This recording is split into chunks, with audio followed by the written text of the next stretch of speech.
Hi, guys. Thanks for coming. We're going to get going. Go ahead.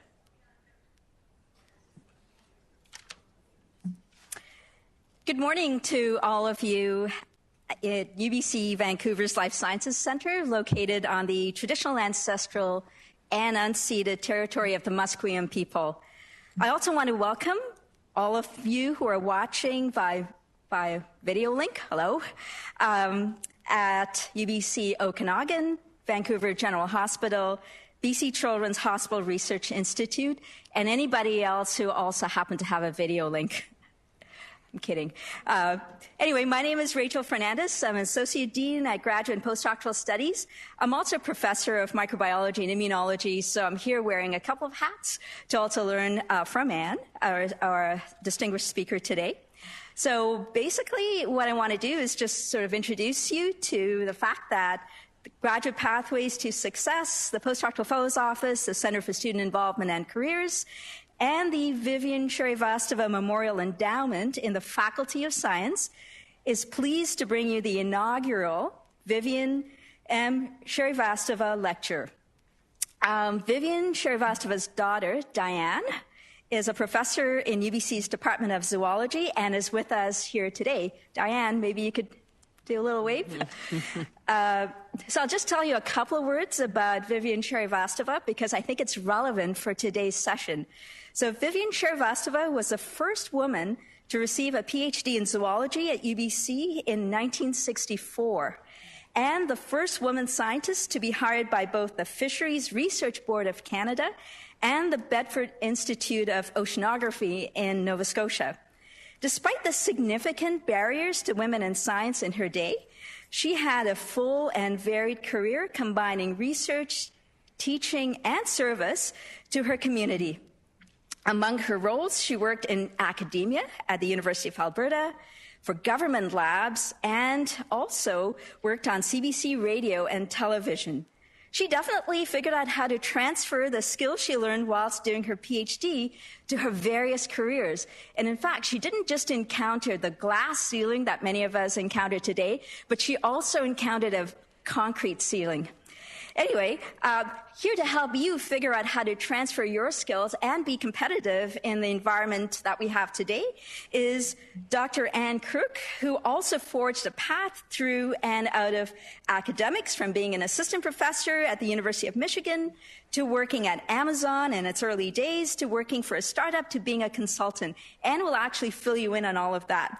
The title of Anne's presentation is The Non-Academic Job Search for Graduate Students and Postdocs. But before I ask you to welcome Anne to the podium, I do want to show you how the microphones work in this room. So there'll be, periodically, you'll get a chance to ask questions. If you notice, at least in the Life Sciences Center, there's a little microphone in front of you. There's a little round circle. Press that circle. A light comes on.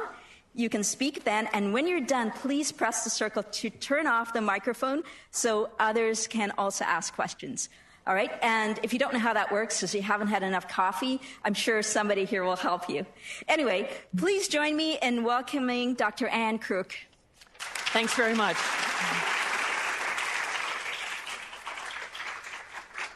Thank you, ladies and gentlemen. All right. So why you all are here. It's been my experience that many graduate students, they need to look for non-academic jobs. Now, those job searches are not like the ones you have mostly been taught to do, especially for those of you who are on PhD tracks. At the end of this session, you should know how to search for a non-academic job, whether you ever want or need to. So here's how it's going to go today. We have 2.5 hours, and time for questions is built in for that, so I'm counting on you not to be shy. You should feel free to take notes via phone photos and to tweet or post about the session. Now, I am also going to send templates of the exercises and a PDF of the slides and a copy of my resume that I will be talking about for posting. Also, this session is being recorded, so you're going to become internet famous. So it means you will not need, to record absolutely everything. Okay, here's the shape of the day. I'm going to talk about graduate training in the non-academic job market. I'm going to talk about how you can prepare yourself during your training. And then the longest session, that middle one, is about the mechanics of a non-academic job search. Then 3 much shorter pieces about the things you should do right now, some resources that I think you will find helpful, and a series of reminders. Okay, graduate training and the non-academic job market. So first, it's about me, and then it's about PhDs in general. So here's what my own career path looks like. I am a faculty brat. My father taught veterinary medicine at Cornell for 100 years. And I went right from high school to university to graduate school to being an assistant professor. I was an assistant professor at 26 years old. Then I was a bartender. I joined Amazon in its very early days, where I had many roles over my 13 years there, or as we say at Amazon, 13 holidays. I did the small startup thing. I worked at a medium-sized product design engineering firm. And then I have what I do now. I chair the board of directors at Lambda Legal, which is a nonprofit, and I'm a consultant doing work like this. Now, how did I make those changes? The first one was a forced change, which is I didn't get tenure and I needed a job. And so I moved to Seattle, where I live now, and I got a bartender's license. This is the one people are most interested in. I talked to a friend of mine with whom I had played softball in graduate school. He was a very early adopter of the internet. He wrote books about the internet when they said things like, move to the text that is colored blue and click on it and you will go someplace else. So I interviewed with Amazon and discussed my skills, but not much about my previous jobs. As you can imagine, they didn't have ads out saying, former assistant professors wanted. And I got new skills on the job and used them to take on new roles. I now chair the board of directors at Lambda Legal. I was involved as a donor, a small-time donor, and I hated their web properties. I hated their website, I hated their Facebook pages, I hated their Twitter feed, and I told them all about it. And finally, someone said to me, you know, Anne, this was about when I was leaving Amazon, you know, if you hate it so much, you know about this stuff, you could help them fix it. So I consulted with them, and then as a result, I was invited to join the board of directors, and this January I was elected to be its chair. So, what do we learn from this? This is a very, very important lesson for anyone, especially in a PhD program. Many jobs do not require a specific credential, but all jobs require skills. We hope that the people at the front of the airplane have a pilot's license, right? I especially hope it because I flew up here. We hope that people in operating theaters have an MD. But I got to tell you, that is really the exception. Most jobs do not require credentials, but they all require skills. Now, this is, again, more important for PhDs than for those in master's programs who tend not to have been absorbed as far into the Borg. Non-academic work is awesome. This is the thing that I knew least when I went on the non-academic job market, because I had grown up in a university town, been a faculty brat, and gone right to academics. But the two sub-bullets here are quite important. You don't always know what you could be doing, and you may spend part of your career in fields that didn't exist now. Now, you can also engage with those new workplaces in a lot of ways. You can learn a lot of things on the job. I arrived at Amazon on March 10th, 1997, and I did not know how to use a mouse because I had been using command line software. They may have been rethinking their hiring decision when they saw that, but there you are. By the time I left Amazon, I was launching data centers. and I learned everything I know about technology there. Your interests, not just your training, can lead to a job. Another incredibly important lesson for PhDs, because people who get academic jobs with PhDs, the PhD is the entry credential. You must have it. But that is not how it works outside of academics. And then finally, if you complain about it, ask yourself if you can help fix it, as I did with Lambda Legal's web properties. No one has yet taken me up on this with cable companies, but one of you, someone in one of these talks will do that. And then finally, for those of you who do go into academics, it is possible to get an academic job and still need to change jobs. Now, what do people like me think about people with graduate training? To an employer in a plausibly related field, it tells me, okay, you're committed to advanced training, and maybe it's an advantage. So if you're getting a PhD in psychology or an MA in psychology, and you want to go into user experience or user design, that's a good case to make. But most people who go to get non-academic jobs are going to be going further afield than that.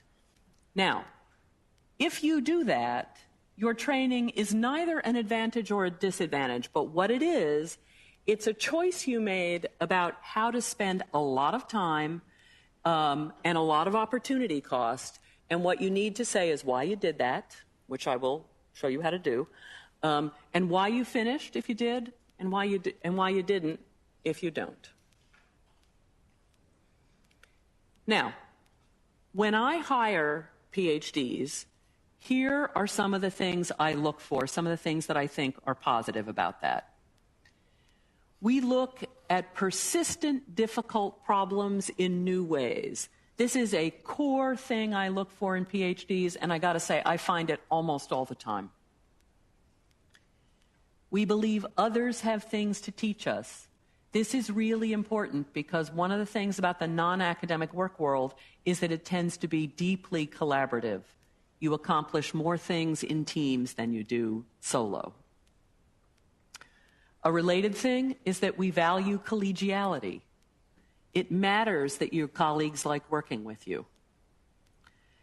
And then finally, we realize that explaining some things is hard and learning some things is hard. You're going to go into environments where you know a lot, and you're going to have to teach other people because they are going to need to know that to advance the common thing you're working on. All of these are terrific characteristics of people with graduate training. Now, as with many things, there is a dark side. Some people in graduate school have a narrow view of intelligence, which sells other types of intelligence short. And the reason for this is typically you're here because you've succeeded on the academic path, right? You did well in high school, you did well as undergraduates, and now you're in graduate school. So there's a tendency to think that's what smart is. And actually, that's one kind of smart. Now, some people think that rewarding work has to be related to academic work and workplaces. And so, for example, you see this in the humanities a lot, where people who don't get academic jobs, they say, oh, I could work for the university press, or, oh, I could be an editor, or, oh, I could do this other thing. And those are awesome jobs. But it also sells all kinds of other jobs short. Now, this next one, where some people think taking other kinds of work means not using their degrees and resent that, that is a particular problem for people who, like me, are first-generation immigrants, where there's an enormous amount of pressure to succeed and use your degrees. And I am here to tell you that you will never, never not use your degrees. Your degrees are now a part of you.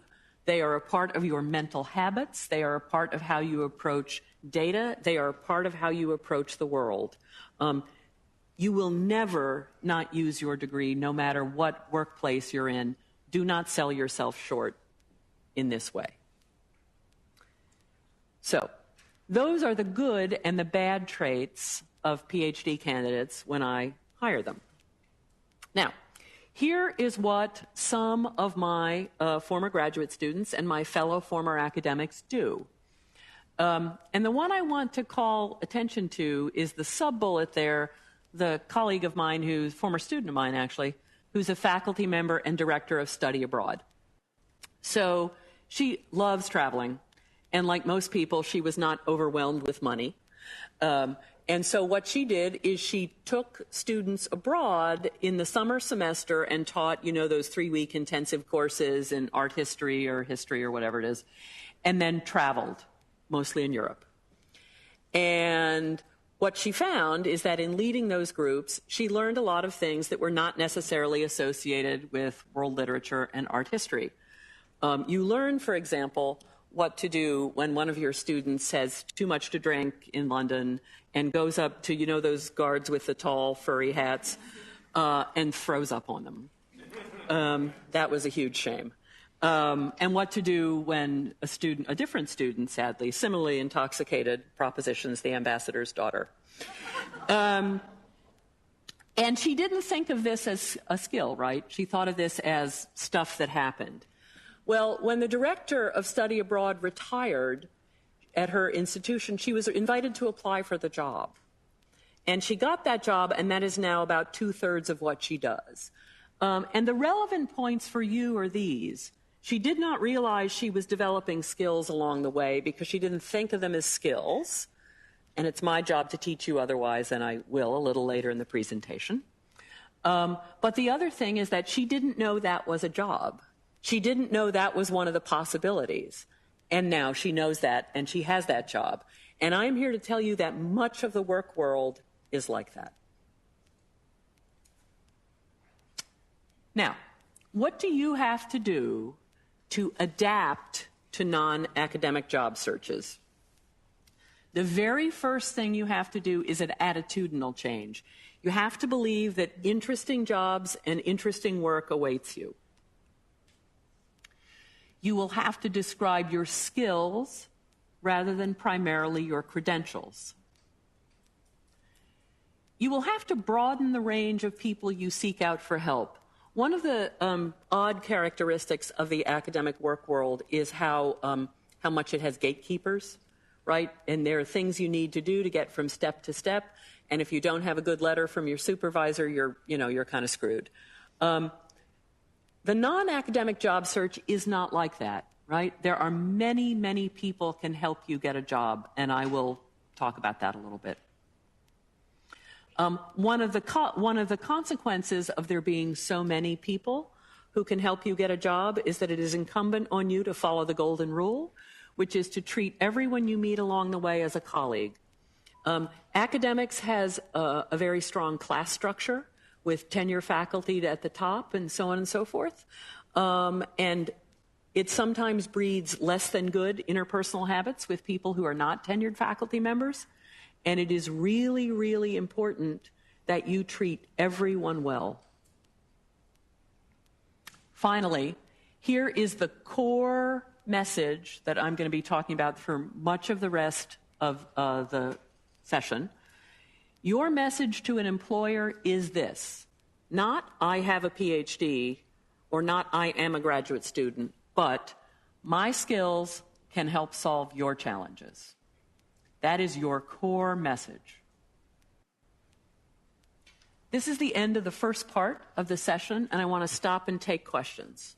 Are there any questions about my pathway or things I've learned before we go into how you can prepare while you are in graduate school? Yes? Would you tend to have more transferable skills if you happen to be in a certain faculty? So I'm just wondering what faculty you're from. So there are two answers to that. The first answer is no. You don't necessarily have more skills if you are in one faculty or another. There are certain skills that may be more talked about in the news currently, right? One of those is coding, for example. But in my experience, that is not the case. And that's one answer, and I'll be talking about that a little bit later. But the other thing, and I will try not to rant when I say this, is that I do not believe in transferable skills. They are just skills. The fact is, you may get the academic version of them now. There are things you may be learning now. But it is really important that you start thinking of yourself as having skills, not academic skills that you somehow have to morph into things that are useful elsewhere. You have skills, and I have a long exercise where I talk about how to define them, but not transferable skills. I want this word to go away. So far, I am not having a lot of luck. But it's the mentality change that is important.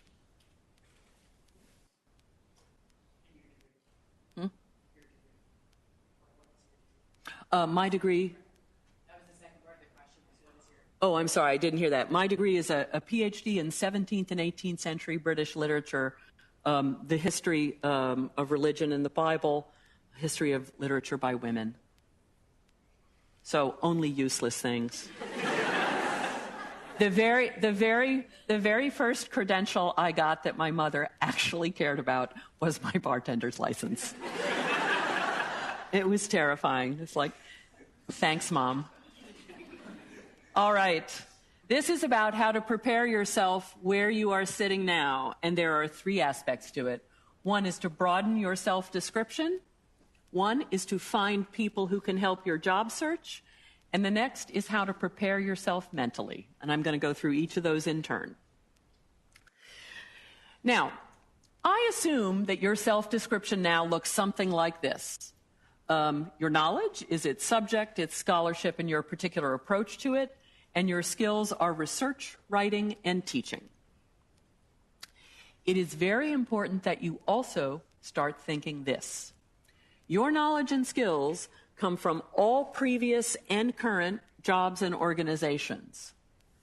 Your skills, not transferable skills, skills abstracted from your current position include your ability to add to your knowledge base quickly, identify problems, rethink solutions, and persuade other people to adopt them.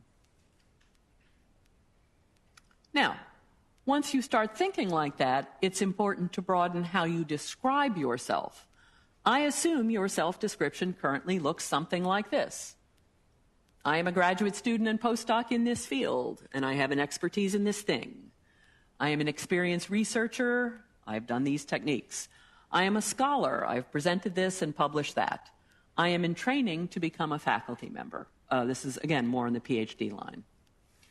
Frequently, people internalize this as, this is who I am. But I also want you to describe yourself like this. I complete large projects with minimal supervision. Any paper, any research project. I have worked in large enterprises and medium-sized organizations within the enterprise. The gentlemen have been telling us for years that size matters. And we all know people who are comfortable in large groups, but not in small ones. We all know people who are happy in smaller organizations, but not in big ones. It is important that you think of yourself in the context where you have worked. I have participated in and led small teams within the enterprise. This is one of the top questions I get from graduate students where they say, what about management? They all want working in teams. It's like, you've done that. You just haven't called them teams. I use research and analytical skills to identify problems. I manage contentious discussions toward productive conclusions. How many people here have taught at the university level? There you are. You've done all this. I persuade reluctant adopters to accept and deploy standards, right? Anybody who has taught intro anything, anybody who has trained anybody on a new technique has done this. There are entire job fields out there that are about saying, here is how this field does its work. This is why you should do it in this way. This is the value of it. A much better internalization for your self-description is not this is who I am, but this is what I do.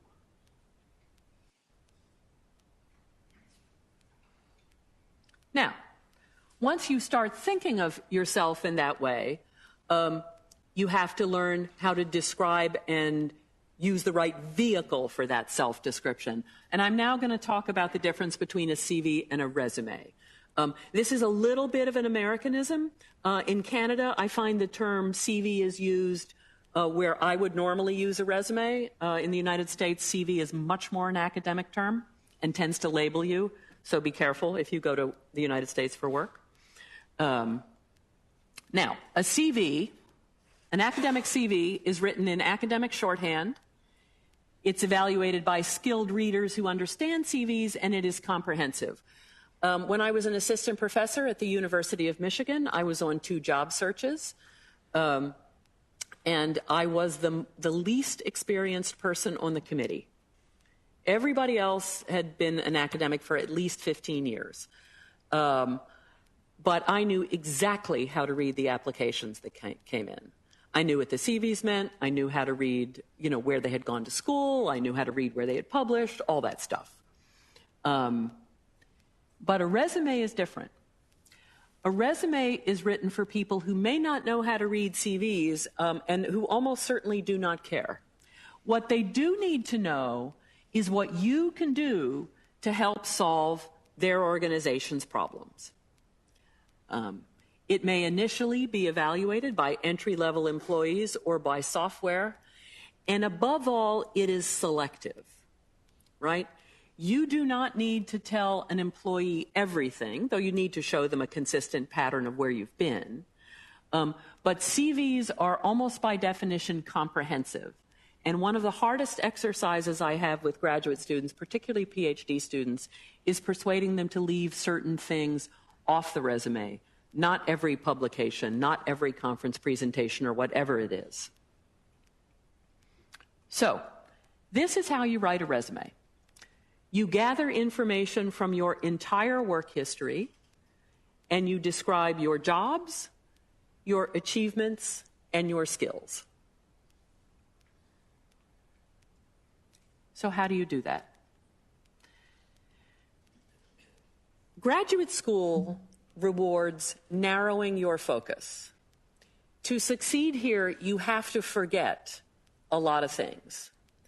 You have to forget the kinds of things you were interested in. You have to forget certain hobbies you had. You have to narrow down your focus and in some ways make yourself a narrow and more focused, and I would argue less interesting version of the person that is you. That is how you succeed in graduate school, and you do it because it's temporary. But the non-academic job search rewards a broad focus. And so part of what I'm here to do is to deprogram you and to remind you to think about the parts of yourself that graduate school has taught you to forget. So I'll be walking you through an exercise that asks you to remember where you lived and what you did, and to define, sort, and count the skills you got from those various experiences. The goal of this process is to remind you what you know, which is more than you think. A lot of what happens in graduate school is to tell you that you are at the low end of the knowledge totem pole, and that's okay. But it's not necessarily relevant to your job search. The other thing it should do, this exercise should do, is it will create a rudimentary skills database for you, and that is the thing that you will use to build your resume. Okay. So now, a template exercise. Oh, please do this right. Okay. Do not be fooled. That is a Jack Russell. All right. So, this template exercise, you guys will get this. So this exercise asks you to remember, describe, sort, and count your skills. I find templates uninspiring. So what I have done is I have filled this one out for myself so you can see what it actually means in real life. And I will send both the filled out template and a blank one for you if you would like. All right, so these are the general instructions. Oh, salmon color is so ugly. All right. What this template is a way for you to put down and recall all the ways in which people categorize their lives, right? Where you've lived, where you've gone to school, travel, languages, the teams you've been on. And that column in the middle there, that ugly salmon color, is for jobs where you've gotten paid for, or volunteer jobs that are not one-offs, but where you're actually expected to show up, and show up routinely. And then other characteristics about yourself. So that's the template. And here's what it looks like for me. And you know what? I went right back to the beginning, right? Because this will help you figure stuff out. So every place I've lived, where I went to school, where I traveled, languages, organizations, and then the jobs. Now, the other characteristics, this gets to the core of what I was talking about what graduate school teaches you to forget. Here are the things I want you to remember about yourself. I've always owned dogs. I'm good with dogs. I've always been a reader. I'm interested in politics. I'm comfortable in large organizations. I'm a good public speaker. All of these kinds of things that are not necessarily about, is she on track to get her PhD, but what makes her her. Now, when I first put this template up, somebody said to me, but Anne, you are senior. What about us? So I did this. This is the same data as were on the previous screen, but everything in red happened after graduate school. So the lesson here is that almost everything on that sheet that made me me was there when I was sitting where you're sitting now. You have within you the training and the skills and the experience to describe yourself in this way. And that should give you confidence. Now, in my experience, this takes about 2 sessions of an hour and change each. It is helpful to have a friend or a sibling or somebody who knows you really well look it over and say, oh, you totally forgot you did this other thing. It's like, oh, right. It is helpful to have someone who knew you before graduate school do that, because I am asking you to remember that dark time. All right. Now, when you have done this, the next thing you have to do is an Excel exercise. It's very annoying, but there you are. You have to copy those salmon-colored columns and put them in the next sheet, because here is what I am asking you to do, and this is the hard part of this exercise. I am asking you to take every job and describe it in terms of the roles you held and the skills you got from it. That is what makes this exercise valuable. So, I did this, and let me start from where you all were. Let me start from the stuff I did in graduate school. All right. So, teaching assistant. So as a teaching assistant, the skills in the blue, interpreting the non-obvious, time management, clear written explanations, clear oral explanations, engagement of the disparately skilled. This is an incredibly important thing. When you get students either in your lab or in your classroom, they come in with different levels of interest, different levels of motivation, and different levels of preparation, and different levels of skill. And you have to teach all of them. Your workplace is going to be like that too. You are going to have people with all different levels of training and all different kinds of things come in, but you're all going to have to row together and get the work done. This is an incredibly valuable skill. From being a research assistant, library research, line editing, and tact. My dissertation director, I don't know, lost her mind, and she asked me to line edit a manuscript for her. And I lost my mind and said yes. And the incredibly valuable lesson I got out of this was, how do you talk to somebody and give criticism to someone who is your senior? That's a hard thing to do, but it was the thing I got most out of that. Let's look at a couple other things here.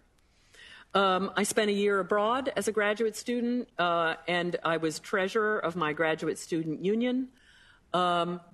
Many people discount experiences like that because they are not academic, and I am going to encourage you to remember every single one of them, because things you did with groups and things you did in terms of budgets and time allocations are really, really valuable in the workplace. This exercise is excruciating. It takes about 6 hours over about 3 sessions, and the really hard thing of it is learning to describe things that seem different to you in the same way, right? So I would not have thought, for example, to describe, when I first did this exercise and I was developing it for use in groups like this, I would not have thought to describe teaching as clear written explanations and clear oral explanations. I had it in my head as teaching. But I'm asking you to break it down into its constituent parts so that when you do the same thing in other jobs, you have a common vocabulary. But this exercise is excruciating. Now, the rest of this exercise is actually very easy if you spend time here, because what I'm going to ask you to do is take all those skills that are in that blue column and just to sort them and count them. Because once you have defined your skills, what I'm going to ask you to do is say, all right, what have I done and what have I done most? So there's a sort. I have displayed this horizontally just because it's easier for display purposes, but you will do it in a single column just because that's how Excel's tiny mind works. And then I ask you to count the skills you have used. Now, look at that column on the right. How often? Here are the things that I have done.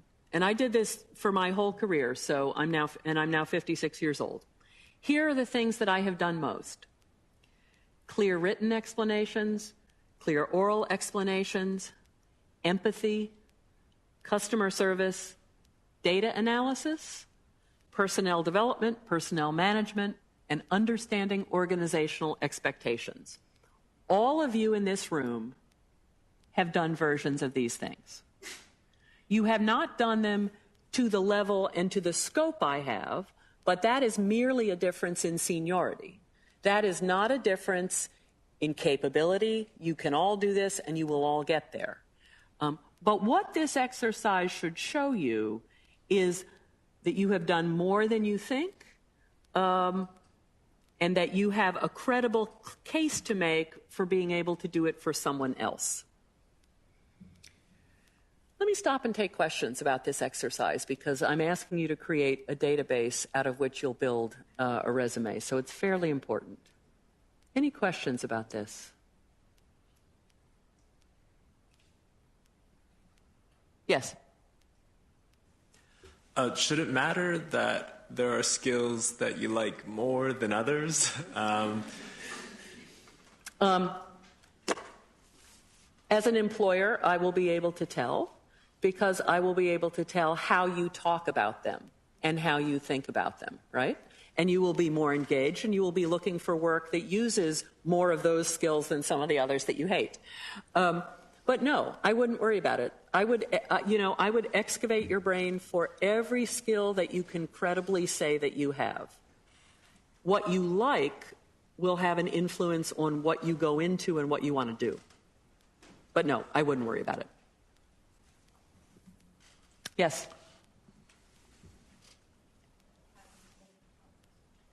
It should light up. There you go. Hi.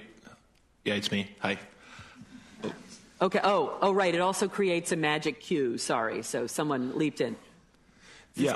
The question is how far you can go to show something. Like if I'm applying for a job now, something that I did in 2004 that's important for this job that I'm applying now.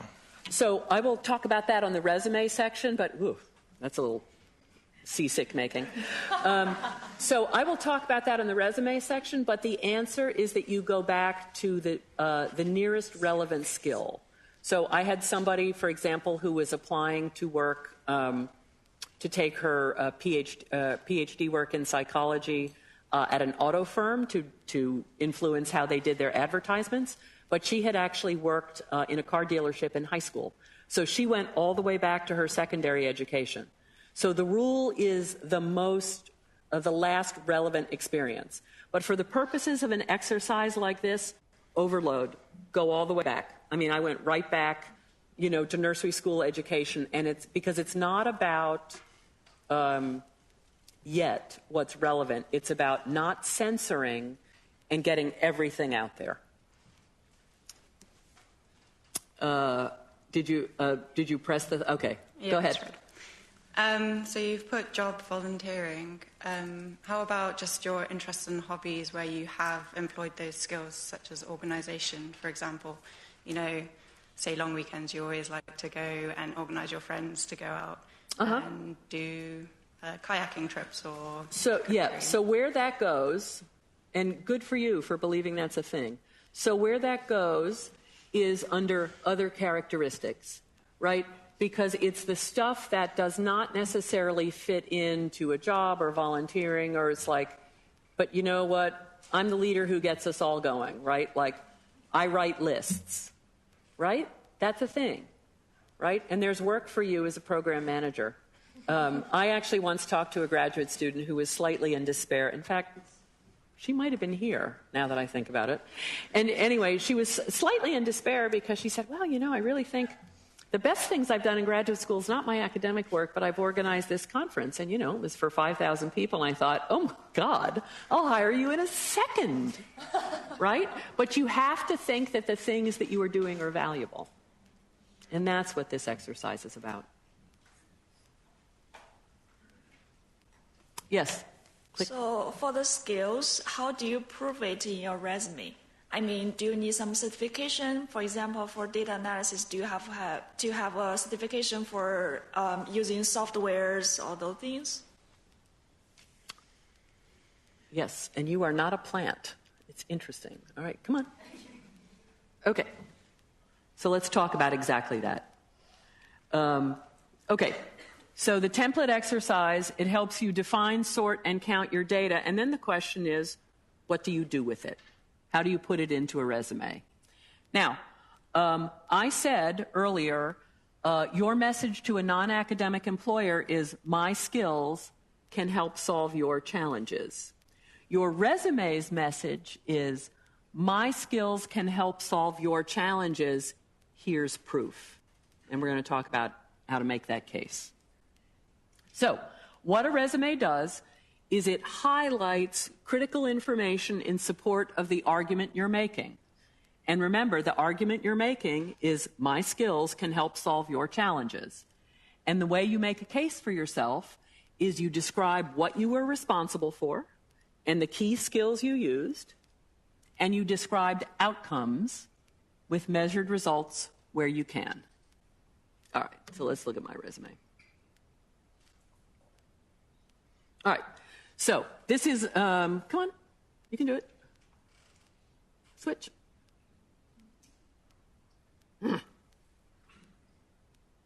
Oh, maybe I have to make it go away. All right, yes? No? Come on. It went away last time.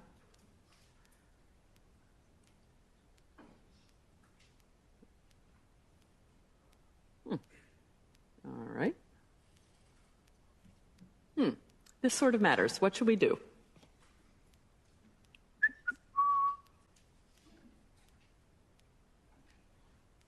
Shall we? Is it? Oh, that's progress. It ceased to be progress. Hold on. Let's do this. Ta-da! All right. So, first, some Resume 101. Some of these reminders will appear as an appendix slide. Your name up top, no funky monkey fonts, no Comic Sans. In general, stuff that should be read online should be sans serif. So pro tip, here's what you need to do. You need to, when you write a resume, print it up, make a PDF out of it, run it on a bad photocopier 5 times, and then see if it can be read, if it can be machine read. That's the level of clarity you're going to need. You should have an email address that is neutral. Please, please, please do not have email addresses like margaritamama@hotmail.com. You laugh. You would not believe what has crossed my screen. You will need the short URL for LinkedIn, a telephone number.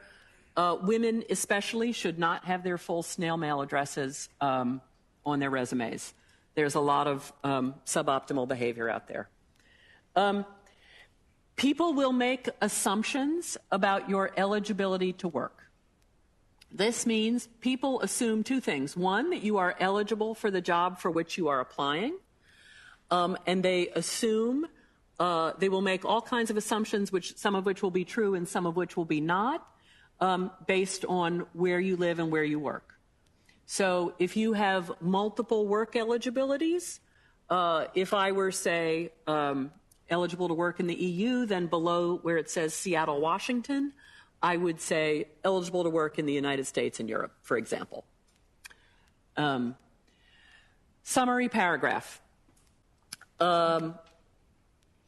This should describe the kinds of things you're good at and the work you most want to do, which gets at the question about the skills you liked better than others.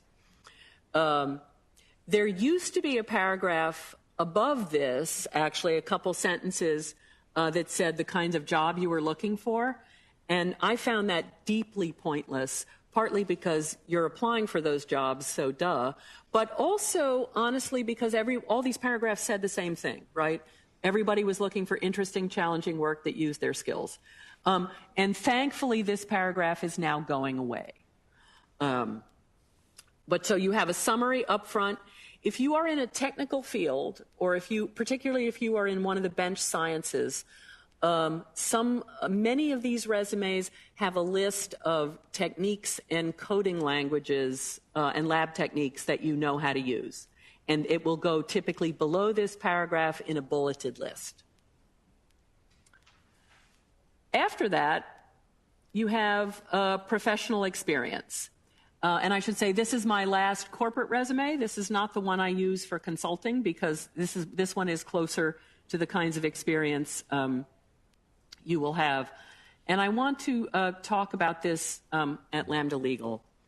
And I want to talk about it partly because this is a volunteer gig, right? And you notice it is not labeled with the scarlet V for volunteer. And you can absolutely do that on your resume. But here's the kind of thing I want you to think about as a resume. As member of board of directors, responsible for reviewing and approving policies, strategies, and budget of Lambda Legal. Member of blah, blah committees. As leader of Seattle leadership team, responsible for chairing Seattle Garden Party, annual fundraiser netting in excess of $250,000. I want you to be able to write a version of those 2 sentences. The top sentence is, here's what I was responsible for in this role.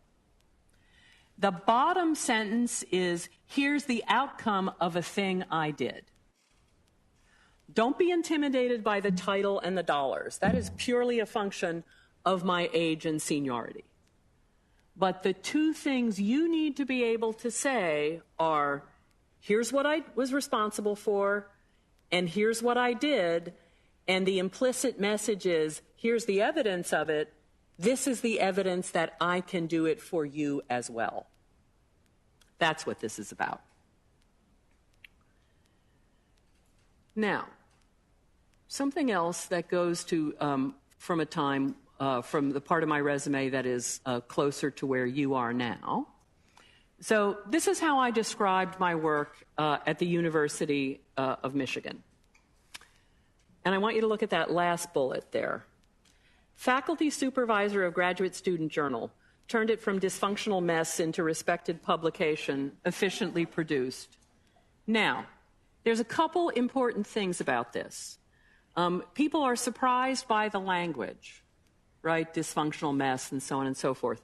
If I were applying to work in a white shoe law firm, right, I probably wouldn't use this language. But I was applying in a technology environment. This is the resume, part of the resume I used when I went to Amazon, where this language was okay. So some of what you're going to have to do is use your judgment, right, and judge your audience. But the second thing about this is that what this bullet illustrates is the difference between the academic jobs and non-academic jobs. So this was some stuff I did in women's studies where I helped this journal get its act together. And this didn't help me get tenure, and in fact, I didn't get tenure. But this is the sentence that got me my Amazon interview. Because this is the core of work, taking a problem and making it better. And that's one of the things that you need to show in your resume. I found this thing and I made it better. And I did so using the following skills. That's what a resume is at its heart. Now, many people ask me when they see that thing about Lambda Legal, you know, I run this garden party and it raises $250,000 and blah, blah, blah. Many people say, what if I run into the thing I can't measure, right? And the way you do that is this exercise with a legal pad where you have two columns, before and after. And what you do is you describe the situation you found when you got there, and then you describe it when you leave. And how you describe it, pay particular attention to the verbs you use. Because how you describe it is what you did to make it better, even if it's not quantifiable. All right, I want to stop here because there's typically a lot of questions about resumes. How are we doing? We're doing well. Yes? Hi there, thank you. I was interested in your professional experience. I've been taught to always go with the most current situation and then work your way down, like chronologically. And I noticed that yours wasn't necessarily like that, so I wonder if you could just explain how you chose to organize the professional experience. It is. It's reverse chronological. The issue is there are some things that overlap. Oh, okay. Yeah, but it's purely reverse chronological. It is absolutely okay also to have a thematic a thematic resume where you say, okay, and and here's how you use research skills, and here's how you use teaching skills, and so on and so forth. The thing you have to do if you have a resume like that is to make sure that it makes chronological sense. Because sometimes people badly intentioned people put resumes together like that to cover up large gaps in their workplace. Okay. So just make sure it doesn't give that appearance.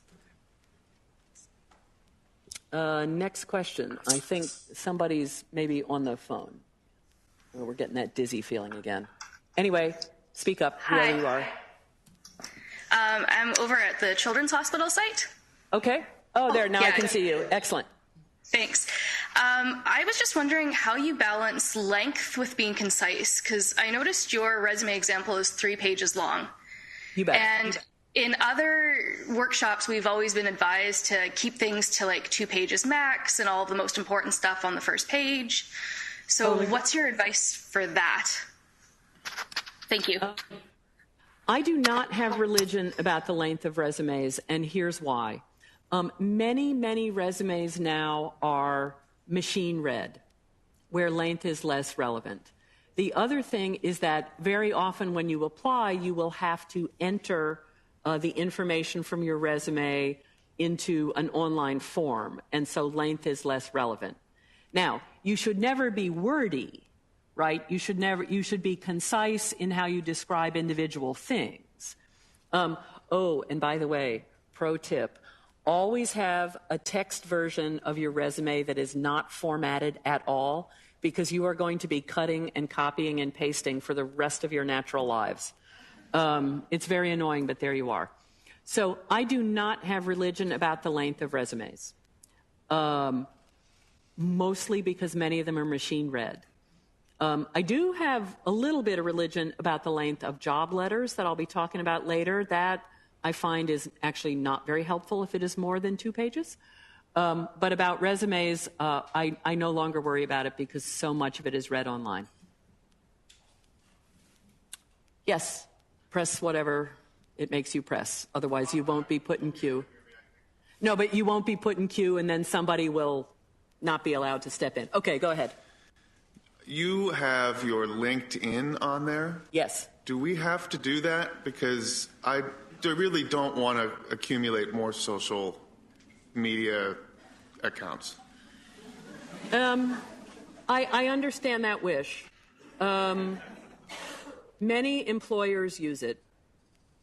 And so if you do not use it, 2 things will happen. You will always be explaining why you are not using it, which is boring. But the second thing, and this is the reason to do it, is that the experience you get on LinkedIn versus the experience human resource and recruiting professionals get on LinkedIn is quite different. Human resources and recruiting professionals have a series of pretty powerful tools that enable them to find you.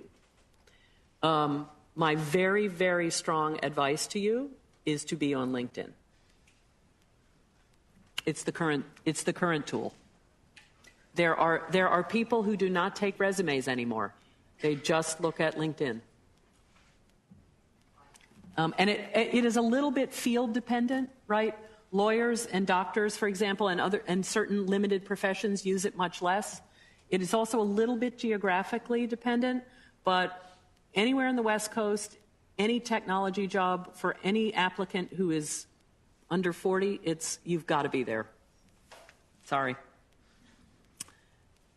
Yes? Hello, thank you very much. Following a little bit with the LinkedIn profile, I have found difficulties in applications when you have to narrow down your profile to a very specific field because that's the field of the job. Right. But then, do you have to change the way your LinkedIn profile is, or maybe you advise to have a very broad profile in LinkedIn so right. you don't end up having those issues? Right. Thank you. So what you have to do for LinkedIn is you have to have information that makes your current application credible. So what that means is that if you have broad interests, for example, I do coaching, and one of the people I coach is a dance professional, and she's also pursuing a PhD in fine arts.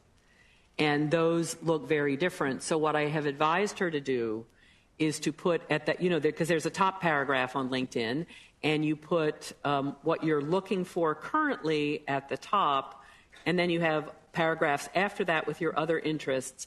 And then you have to be very careful to link all the experiences you have below it. I would not. I used to worry about this more than I do. I worry about it less now just because so many people have that case. So just make sure that your LinkedIn profile is credible for the job you're applying for. It doesn't have to be perfect and narrow. That's the difference. I think you're next.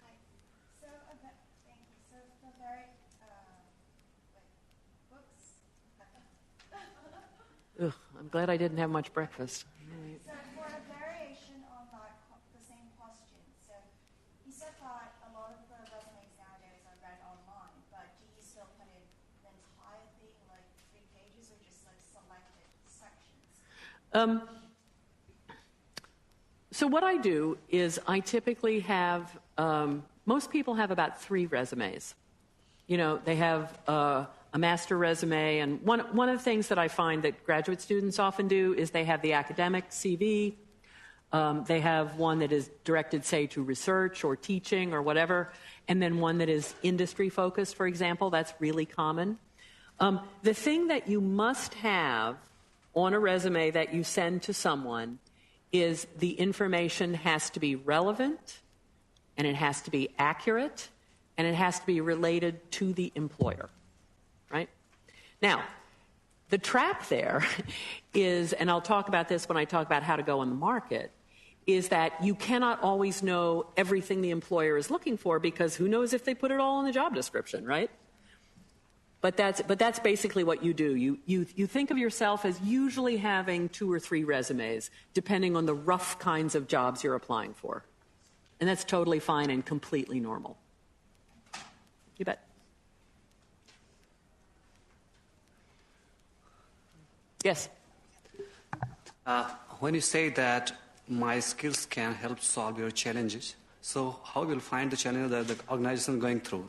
Through the job advertisement or through digging into the company's past or something? I'm going to talk about that at length in the next section, because that's perfect, because that's the next question, which is you have to understand their challenges and work to get them to refine them, because you'll get a high-level sense from the job advertisement.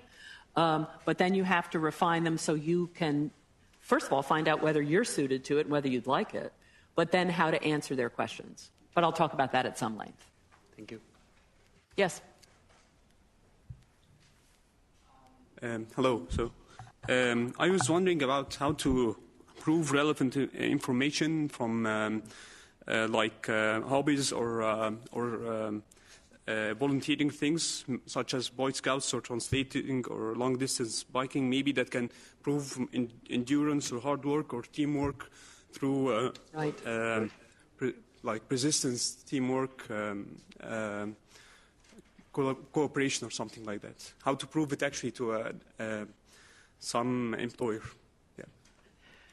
So typically how this works is if you have done it not through an organization, but for a group or something like that, where this would happen, if it's sufficiently important, is through your references. Right? You get somebody who has worked with you on something like that and who would be willing to talk about it. But there's usually a way of describing events like that, right? You were getting ready for a ride that went from place A to place B. Your starting time on the bicycle was so many kilometers per hour, and at the end it was, one hopes, so many more kilometers per hour, and you worked with such and such number of people.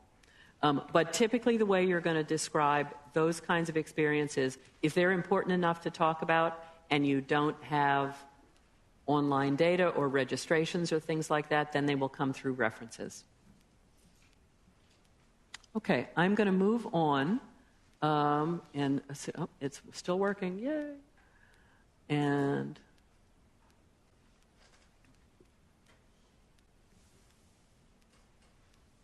good. So I think I probably need to move on just because of the pace, but I will stay here afterwards. My next engagement is not till 12:30 with the faculty, so I'll be able to take some questions, and we can do it at the end. Okay, now you have defined yourself, you've got a list of skills, you've put together a resume, now you have to find people to help your job search. As I said earlier, only a few people can help you get an academic job, but many people can help you get a non-academic job. So you have to assemble a pool of people who can help you reach out to others. And this gets back to your question about, their challenges. It's the personal contacts that help you find out what a job advertisement really means. Personal contacts are what help resumes not get lost in a pile.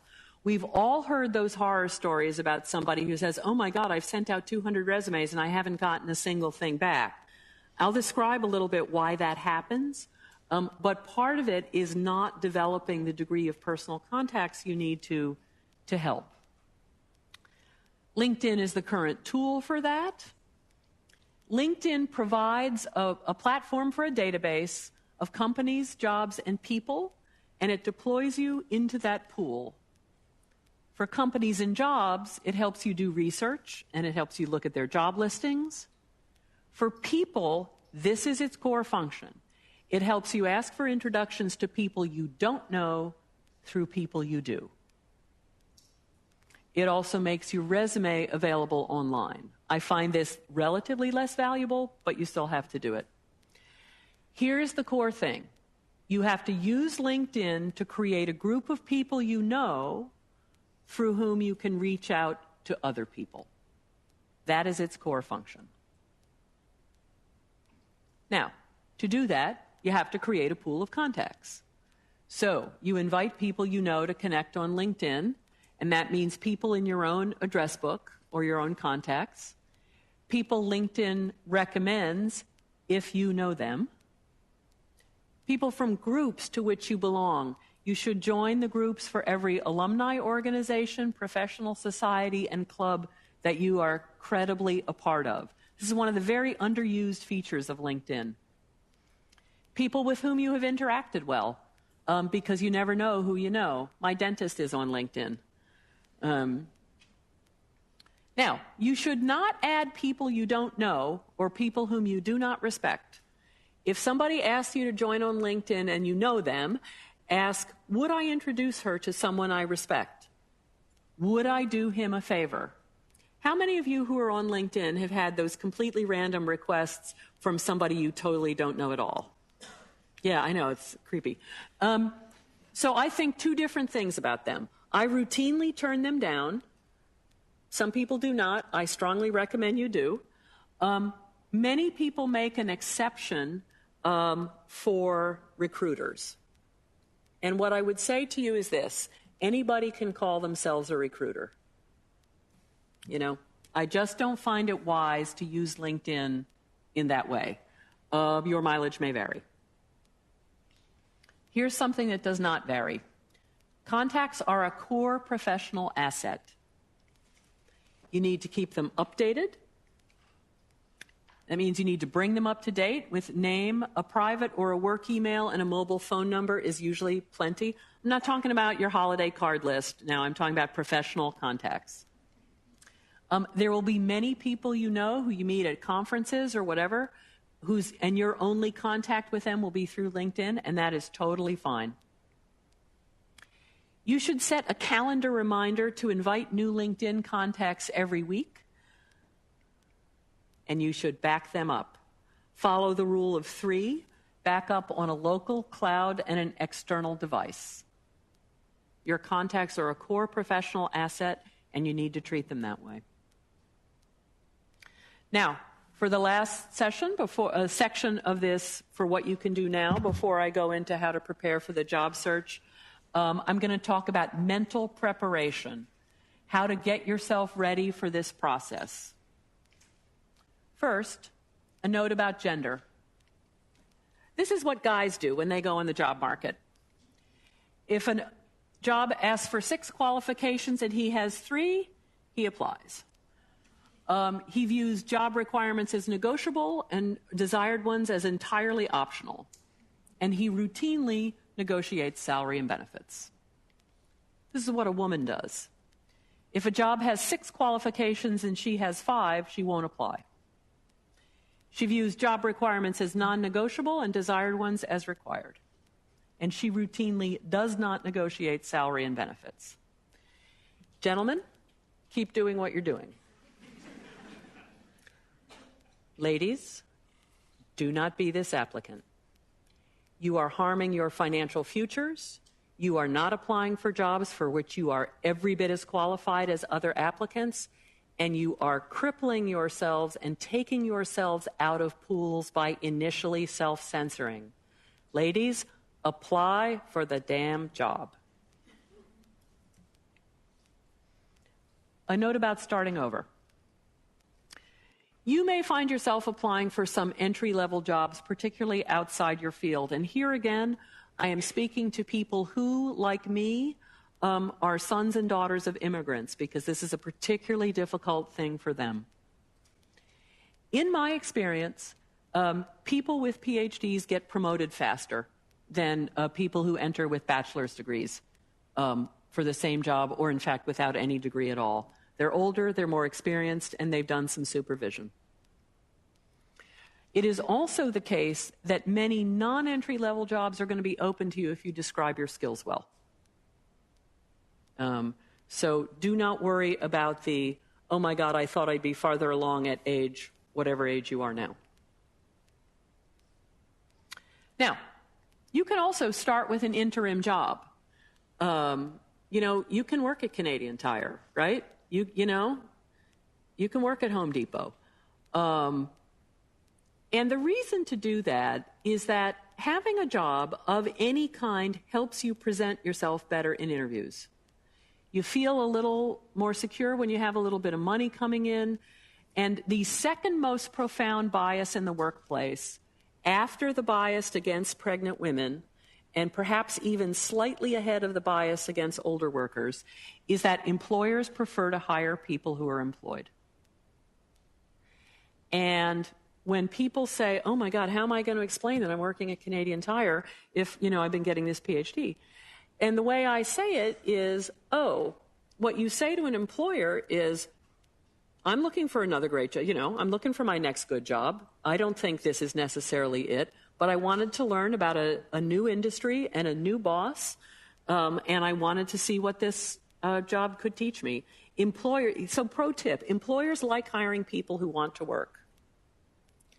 But if what you say is, well, you know, this was the only job I could get, no one else would really hire me, I will join the ranks of people who will not hire you. Now, here's something else. You can start with temp or contract work, right? This is what you're doing here is you're outsourcing the last mile of your job. And that means you go to a temp agency, you describe what you're looking for, and if it works out, they hook you up with a job. There are some advantages to this, right? Aside from working, you know, them doing some of the work for you. There are people who do contract work very successfully long term, right? And you see people who wrap this around child rearing. You see people particularly who have spouses in the military do this. But the other thing that is handy about contract firms is that, whoops, we should spell Canada right, is that many of them have offices across the country, right? And so you can transition to work easily. So think about having your first job be contract or temporary. Now, the next 3 slides are about misconceptions that people have from the perspective of academics about other workplaces. So, for the for-profit world, some people believe that if you leave academic-based research for for-profit work, that means you're going to have less intelligent colleagues or less intellectually demanding work. I have not found this to be true. Amazon was the single most demanding place I have ever worked. But if you believe this, conceal it, because nobody wants to be your intellectual sloppy seconds.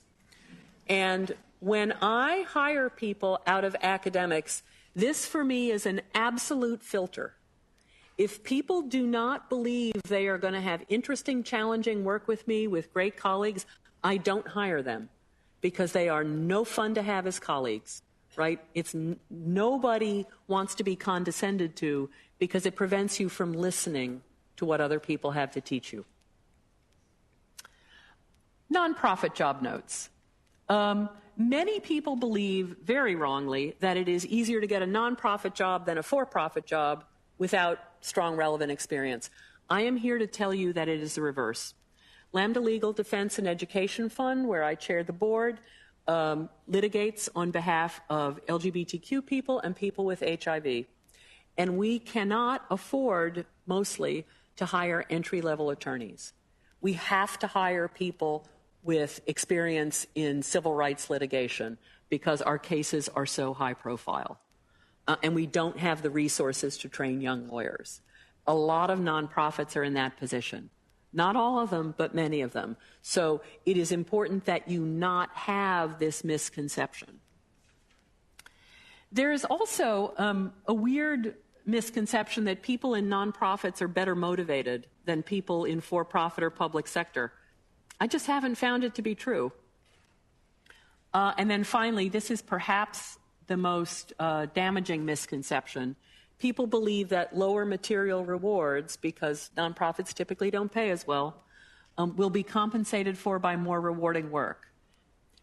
Sometimes that's true, but that depends on you and how you think of intrinsic reward. The person who does accounts payable at Amazon and the person who does accounts payable at Lambda Legal Defense and Education Fund are doing the same job. And whether they find that rewarding, more rewarding one or the other, is up to them. It is not normally a function of the work. Finally, for those of you interested in the public sector, there are differences. One of them is that hiring requirements may be more rigid, right? If these are written in statute, sometimes it's hard. If you have all the skills but not the paper qualifications, sometimes you will not be able to get this job. Sometimes compensation benefits are not negotiable, again, if they are set down in statute. Your salary may be publicly available. When I started teaching at the University of Michigan, I was an employee, therefore, of the state of Michigan, and my salary was published every year along with every other state employee's. And for that first year, I kind of felt like I was not wearing underwear. Like, it creeped me out that this piece of data was available, but I came to like it, and here's why. Publicly available information helps those with less power. And the gap between what women were paid and what men were paid at Michigan was smaller than at most places, and that's because the information was publicly available, and it shamed people. And so I did not start out this way. I was very creeped out by it. But I have become a fan of publicly available salary information. Your comments about your job on social media might be regulated. Not about everything, but about your job. This is particularly true of sensitive jobs, particularly true in law enforcement. Now, this is my pitch to you. I think everybody in this room should consider running for office one day. Not enough people with graduate training do that. You should shadow a campaign and you should volunteer, because I want everybody with education and training to think about public service. And I'll have some resources at the end that I hope will guide you. Now, some advice about handling the slog of the job market. You're all here because you have succeeded on the academic path. You have done well in secondary school, at university, and in graduate school. Your job search is going to have a lot of disappointments. There will be great jobs that will be filled the day before you apply for them, right? Resumes that don't get acknowledgement. You don't get many phone screens. Out of the phone screens, you don't always get an interview. You won't get as many jobs as you get interviews for. Rejection is normal. It is not a sign that you are failing, and it is not a sign that you are necessarily doing anything wrong. This essay that I've referenced here by Devoni Loser, Me and My Shadow CV. She's an associate professor now at Arizona State University and just won a Guggenheim. And she wrote an essay about what her CV would look like if it had all her failures as well as all her successes. It's a very, very valuable essay to read about how someone who is successful is defining her story, right?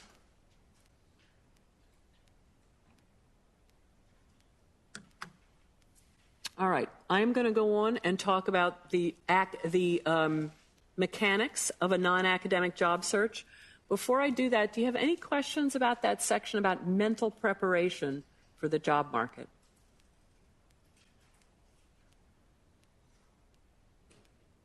Okay. All right, 3 sections, one about job postings, one about hiring managers, the people like me who hire people like you, and then one about the logistics of the job search. So, postings. How to start searching online, finding them, who writes them. This is a very important thing. Who they're for, and how to learn to read them. So here is how many people look for jobs online. Very often they define it geographically, right? They have constraints to a place. Very often they define it by field or job type. It is possible to search by network. This is what some people do.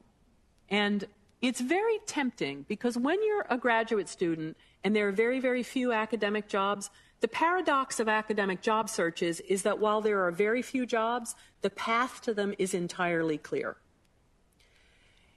In the non-academic world, there are many, many, many more jobs, but the path to them is not at all clear. So people feel they have to like throw spaghetti at the walls and apply to everything, right? And this will make you crazy and you should not do it. This is how most successful job searches begin. This is not how they end, but it is how they begin, with a set of keywords describing what you do best within a geography that makes sense to you. That's how people start, and then they start pulling the thread.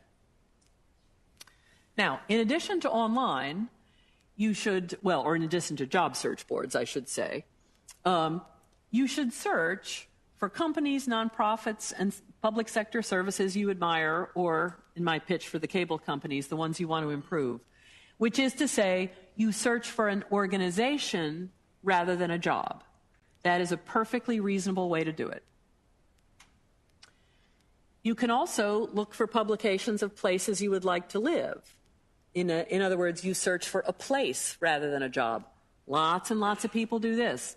One of the reasons they do this, in fact, is that academics is so narrow about where jobs are located that people rebel against this notion that, oh my God, I have to go to X if I want an academic job. And they flip around and say, you know what, I'm going to stay right wherever. International students. Just show of hands, how many of you have a citizenship in addition to Canadian or other than Canadian? Okay, that's typical. So find companies from your home country that do business in Canada and Canadian companies that do business in your home country. Those are the organizations that have the biggest stake in your dual education and citizenship. Now, here is the thing most people don't think about job descriptions, which is who writes them.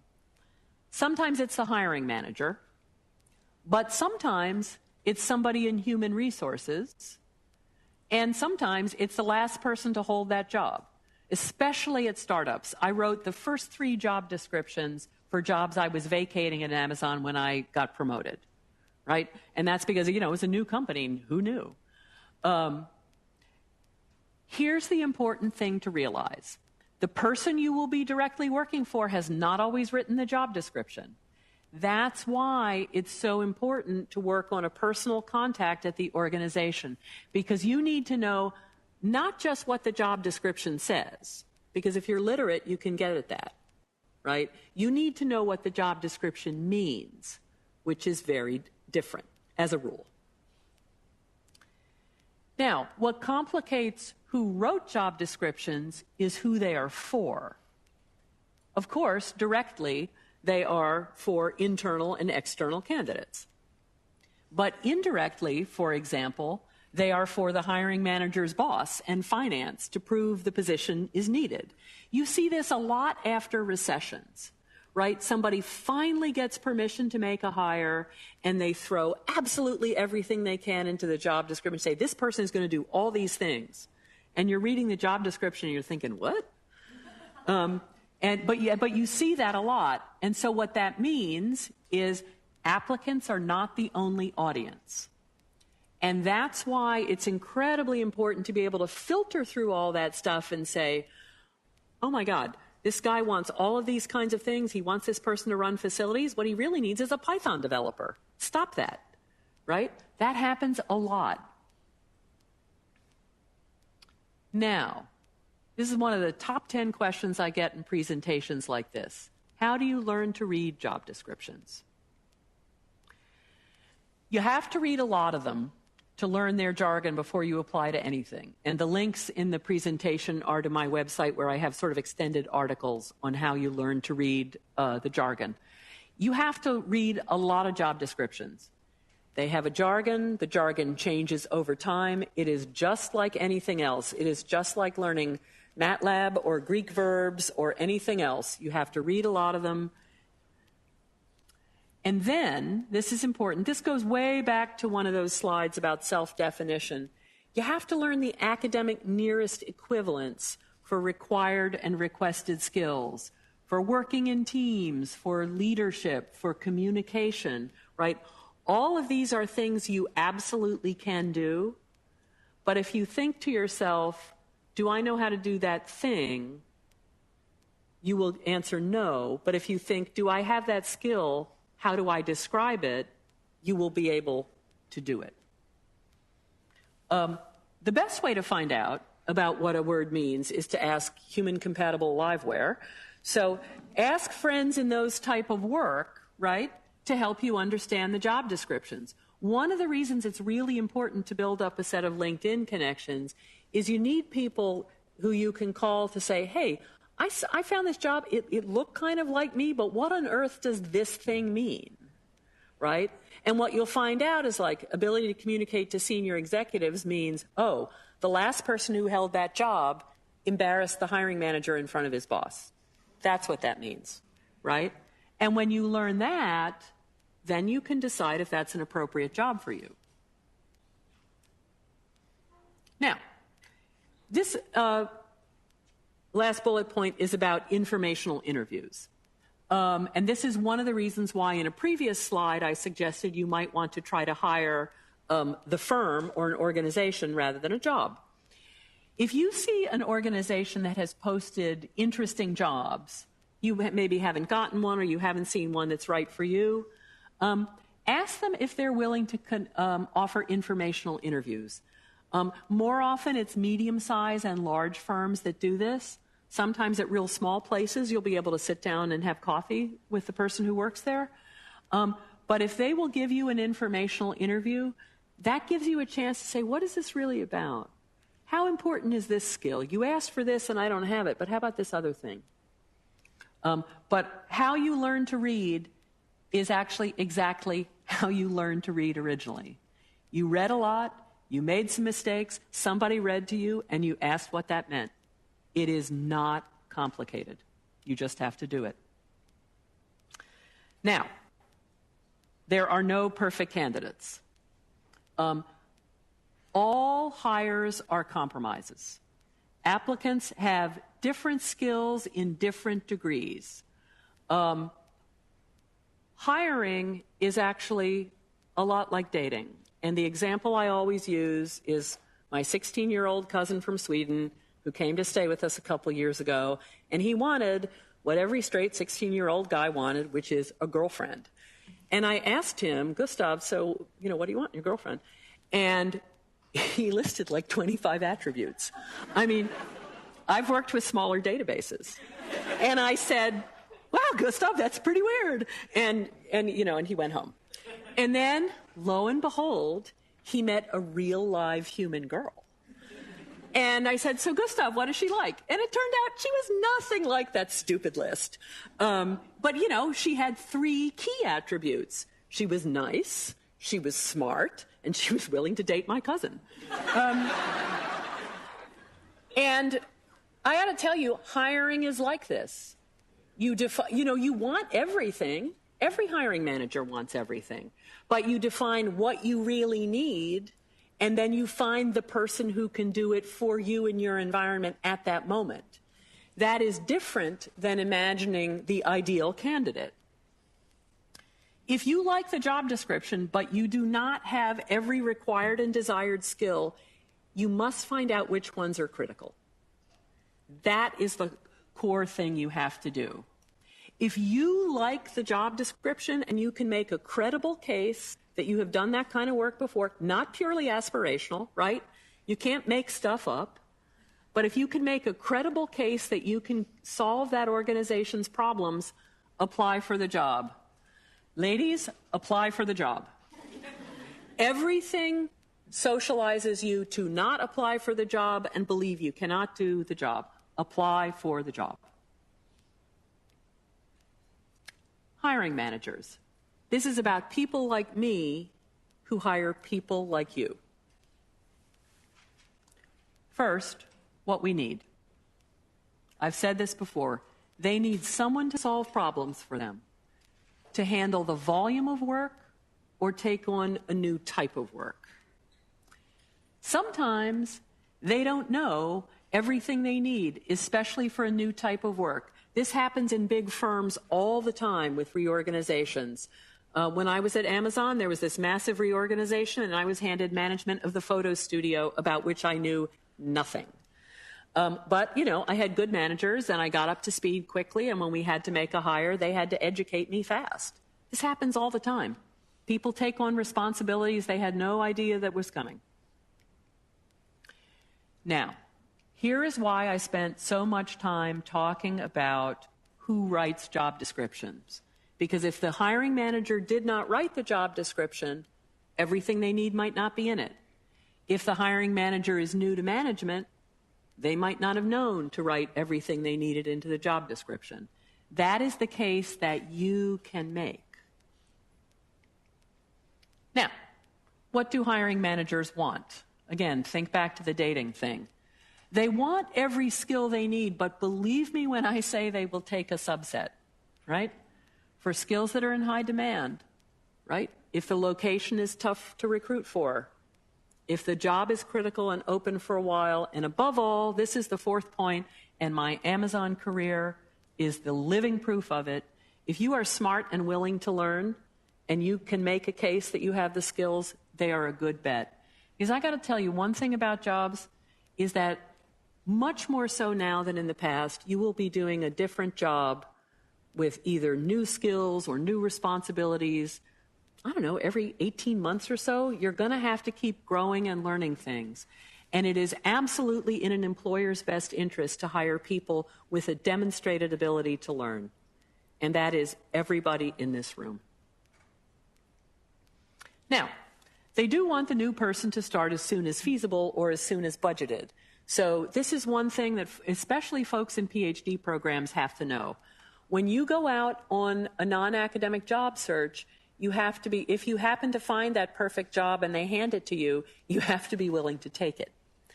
And so that means you have to know either when you're going to finish or when you are willing to step away from your work and take up this job. That varies enormously by time, but the advice I generally give is to assume a 6-month job search, of which 4 months are research and about 2 months are actively pursuing work, which can then take, however long it takes, but about 4 months of research. But you need to have a handle on when you're going to be finished. Now, here is how job hiring managers actually behave. They have an idea of the person and skills they want, but they can be persuaded otherwise. You can make the case that you are the right person with the right skills. This is about, as my humanist colleagues put it, this is about controlling the framing narrative. Hiring managers, this is just a fact, hiring managers trust somebody who has worked at their company to refer job candidates more than anybody else.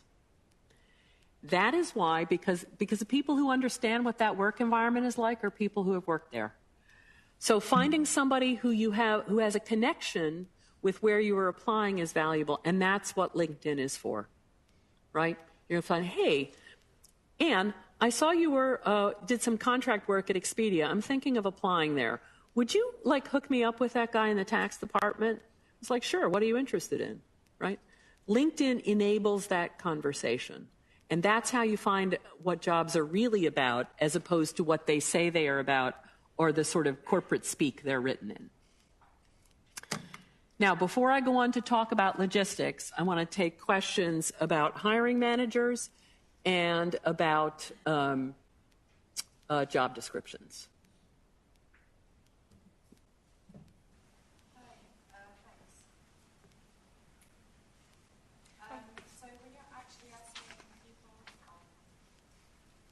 Sorry, I think that's me. Okay, yeah, there you go. Okay, first her, and then, it will magically cue you. Go ahead. Yeah, I was just wondering if there's any certain etiquette if there's a company you're really interested in, but they're not actually hiring at the moment. Is it okay to, make contacts and your resume? Oh, totally. Or...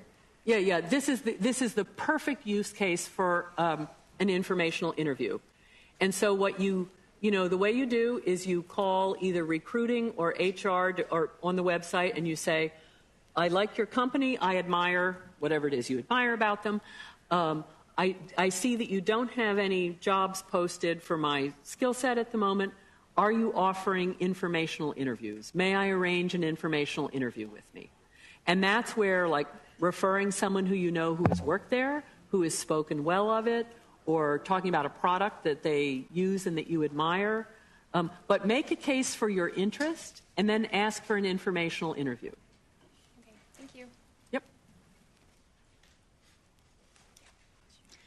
So my question is, following on from that, how do you actually ask for these informational interviews? Is it best, or what's the best way?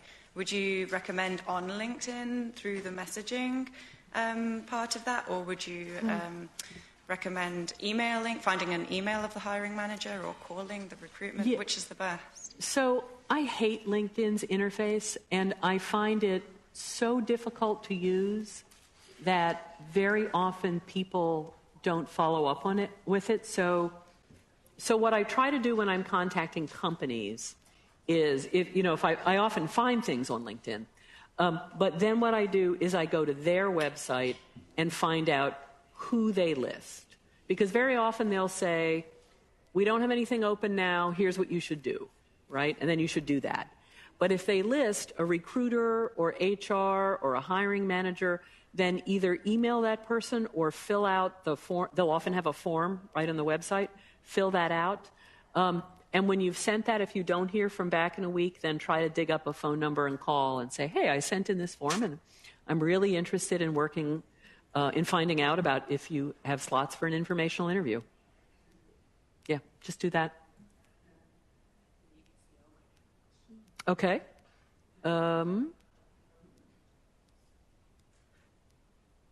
Hello? Are you virtual? Oh, there you go.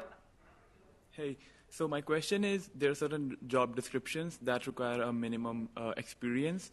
So do you think it's a good idea to apply for those jobs if you don't have that experience, just for they require 3 to 5 years of experience? And if you have 1 or 2 year experience, so is it a good idea? It depends on how credible your case is. So if they ask for 3 to 5 years experience and you have less than 1, that's not credible. If you have 2 and a bit, you can make a case.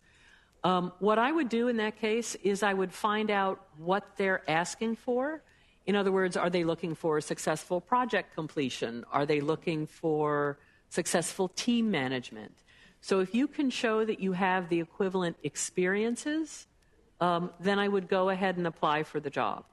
But you can't make a wildly disparate case, right? If they're looking for 7 to 10 years senior experience and you have 2, that's not going to be credible. If they're looking for 3 to 5 and you have 2, then I would probably go ahead and apply for it, yeah.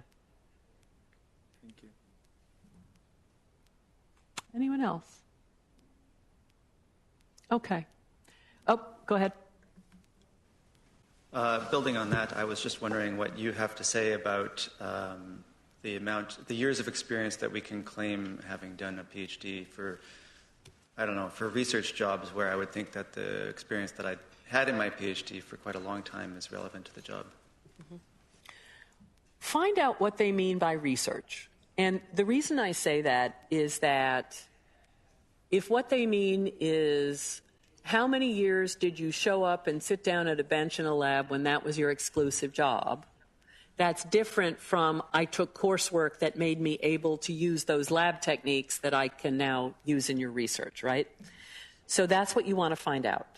And so if they want team leadership, for example, were you responsible for overseeing experiments, that kind of thing. But it's really important to define what they mean by lab experience. Because what you don't want to do is you don't want to apply for a bunch of things where they think, why did he even apply? This doesn't make any sense, right? Because they're defining experience differently than you are. That's what I would say about that. Anybody else? All right. So now I'm going to talk about the logistics of the job search. This is the stuff that you do as you are looking for a full-time job. Now, here are the things that you must do before you apply to anything at all. You have to draft a resume, and you have to get a friend from the non-academic workplace to critique it, and then you have to revise it and get it reviewed again, and then update LinkedIn. You have to read lots of job descriptions. 100 is a minimum. If you read 5 a week, at half a year, you'll be well into it. You need to look at your online presence, and you need to be able to explain what is there. Do not do or try to do the impossible thing of, erasing the internet's memory. But you need to explain, look at your blogs and Facebook and Twitter and Instagram and Pinterest. Do a vanity Google search and go back about 3 pages. Just see what's out there. I was quite surprised to discover that there's an Anne Krook I wasn't surprised to discover she was Swedish, but I was surprised to discover she designed furniture. And it's like, oh, I don't do that. So, okay, a writing sample. I no longer hire without a writing sample. I need to know that the people I hire can explain themselves cogently in writing to me and to others. So you should revise or create a short writing sample. Here's the important thing for intelligent, interested, non-specialist readers. Now, you and I mean something different by short. People ask me, can I send a chapter of my dissertation? The answer is no.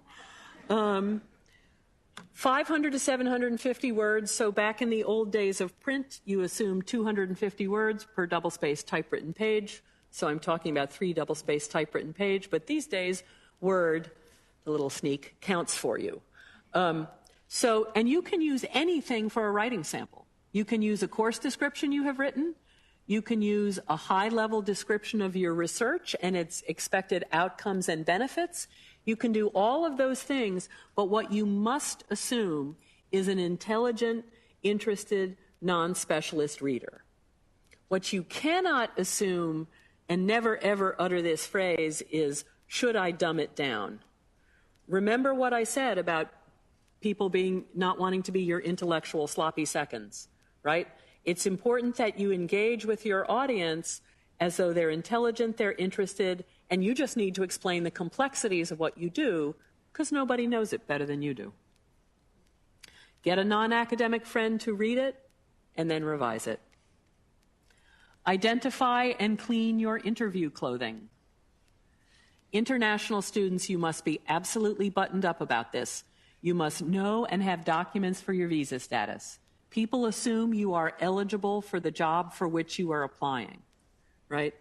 So if you apply for a job and then, in the United States and say, oh, well, I'm not actually eligible, but I hope to be in 6 months, it's like, it's over, right? Because it's a difficult process. Now, I assume you have done all that, and now you're going on the market. So here's the basic process. You find a job listing. You research the organization. You find a contact there if you can and discuss the job. You apply with a resume and a letter. If you advance, you have a phone or video interview. You have an in-person interview. You submit references and stuff, and you receive an offer and negotiate its terms. People who have that nightmare experience of going out and applying for a gazillion jobs and getting nothing do not do this stuff in blue. Once you find a job listing that looks good, you have to research the organization. You have to find out, are you suited to it? Would you like it? Do you know anybody there? And what is this job really about? People who do that typically apply for fewer jobs, but have a much higher strike rate. You have to do your research. Okay, first contact. After you research the job type, the organization, and the individual job, this gets back to that LinkedIn experience of describing yourself in multiple interests. You write a job letter that is tailored to the job. You write a unique job letter for every job. It doesn't mean they differ a ton, but each job gets one job letter. You submit a resume that is suited to the job. Again, most people have 3-ish resumes. Your LinkedIn profile must make rational sense with both your letter and your resume. Most people will read either the letter or the resume carefully, but they will not read both equally carefully. And no one will ever read either of these things as carefully as you wrote them. Remember that when you're slaving over nuances of a particular word and, should it be a colon or a semicolon?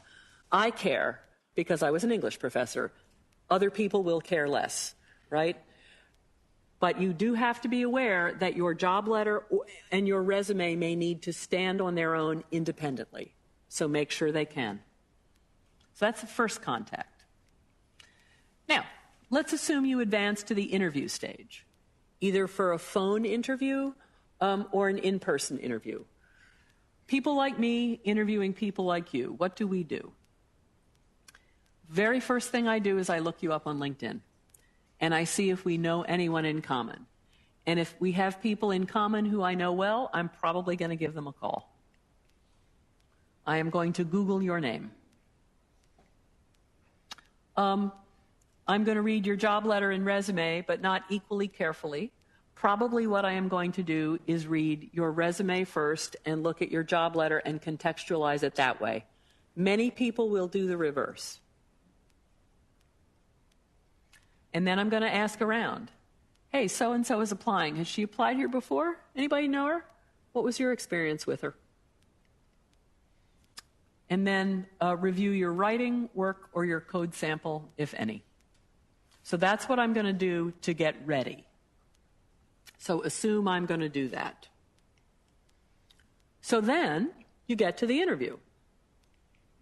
Now, for no matter which kind of interview, you must prepare at least 3 questions for your interview. One each about the job, the company, and the location. Because if you don't care enough to do that much research, there is no reason for me to care about you as a candidate. For phone and video interviews, you may be asked to use Skype or Blue Jeans or Zoom or whatever the next one is going to be. If you don't use that platform regularly, please download and test it ahead of time, please. Your phone area, right? If you're at home, consider what the interviewer is going to see when they look at you, right? If you have a treasured collection of death metal posters, perhaps you want to take them down, at least for the phone interview.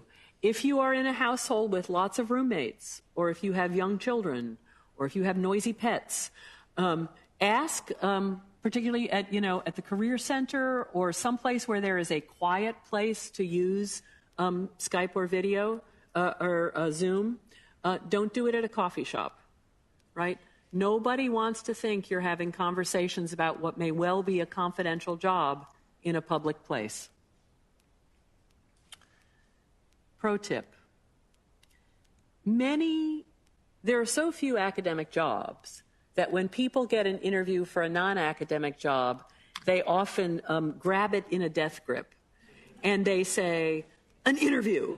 And they completely lose other interests. They don't focus anymore. And they stop other aspects of their job search. That is a very big mistake.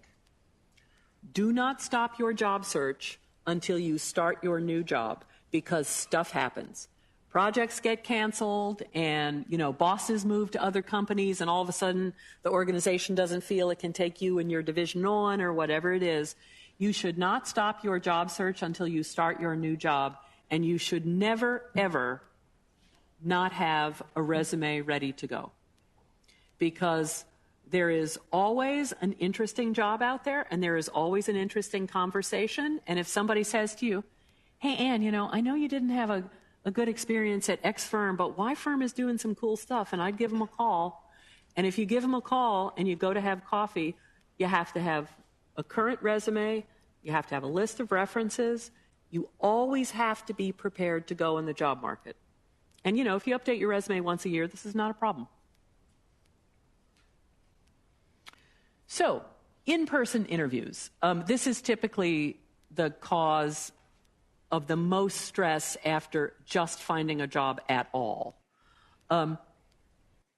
Somebody's going to call you to schedule the interviewer, and you may ask that person about the normal standard of dress for interviews. What you may not do, however, is if you forget to call the day before and say, oh, what should I wear?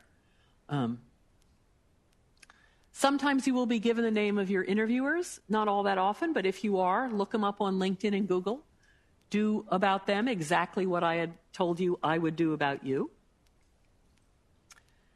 Here's a piece of advice. I almost always take notes on a device now, but I recommend that at an interview you take notes on paper with pen, and here's why.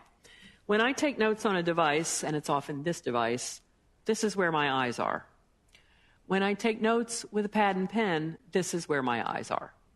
And that difference in degree helps you remember to make better eye contact with your interviewers. And so that's why I give this advice. You should bring a hard copy of your references, names, and contact information, but you should wait to be asked to hand it over. And by the way, that information does not belong on your resume. If you are not told when you can expect to hear back, you may ask at your last interview. Typically, the last interview, and there's usually 3 to 5 in a day, typically the last interview is going to be with either the HR person, the human resources person, or with the hiring manager. And you can ask when you can expect to hear back. Sometimes you will be asked if you have other interviews lined up. My advice is to be honest but not forthcoming. So the truth but not the whole truth. And this is where, you know, say, are you interviewing with other people? You say, yes, I am, and I have 2 interviews at late stages, right? But not sharing who. After the interview, send a thank you note to the hiring manager, professional tone. Email is fine. A handwritten note is better. My handwriting is actually abominable. It's been corrupted by many, many years of marking papers. But I'll tell you one thing. I raise a lot of money for Lambda Legal Defense and Education Fund. And after our attorneys' good work, the single most powerful tool I have to fundraise is a handwritten thank you note. And as chairman of the board of directors, I write notes to every member of the board and every staff member who donates, and then to donors who make donations above a certain level. I write between 5 and 10 thank you notes a week. And it is a very, very powerful tool, and I advise you to develop it. Now, if you have had good interactions with the people who interview you, and you know you got along and you seem to click, invite them to connect on LinkedIn. Because remember, LinkedIn is professional contacts. It's not, you know, are you going to be friends? Are you going to go out for beer? You know, that may or may not happen. But professional contacts are a thing, and this is how you develop them. References. So this is a pretty big difference between the academic world and the non-academic world. These are usually given by phone or submitted online rather than written ahead of time once. And requested response time is much shorter than for the references for an academic job. You're going to need 3 to 5 of them, usually. They may be current research colleagues. One of them need not be your supervisor. This is a really big difference from academics and non-academics. Many people leave jobs when they're looking for jobs, and they don't necessarily want their current boss to know about it. In academics, you cannot get your next gig without a reference from your supervisor. You just can't. It's how the system is set up. That is not the case in my world, and that is actually one of its big advantages. It is helpful but not required that somebody can speak to your work in non-academic settings. they're mostly going to need the job description in your current resume to make sure they can speak to you well. Here is one thing I have learned about asking academic people to be references, particularly tenured faculty. The way tenured faculty give references, it's very personal and it's very one-on-one. So when I was being hired at the University of Michigan, I mean, my dissertation director wrote a letter for me, of course, but she also called the Miltonist there and said, yes, Anna's a Miltonist, I have trained her as a Miltonist, and she's going to do this other stuff. But it was a knowledgeable person speaking to a knowledgeable person and a senior person.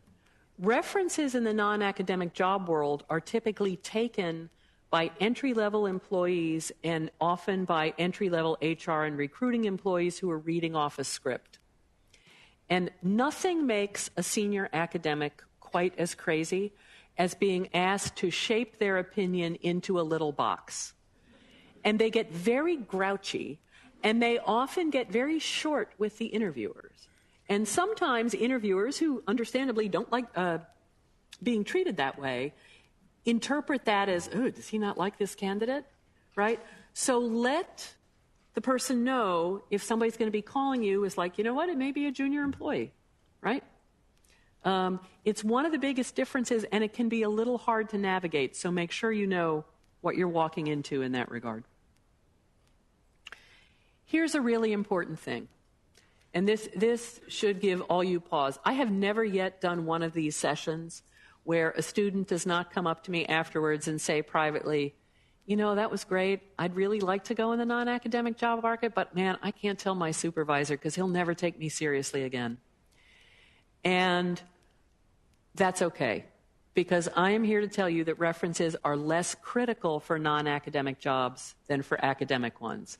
So if your supervisor is not on board with whatever kind of job search you're doing, that will not preclude you from getting a job in my world.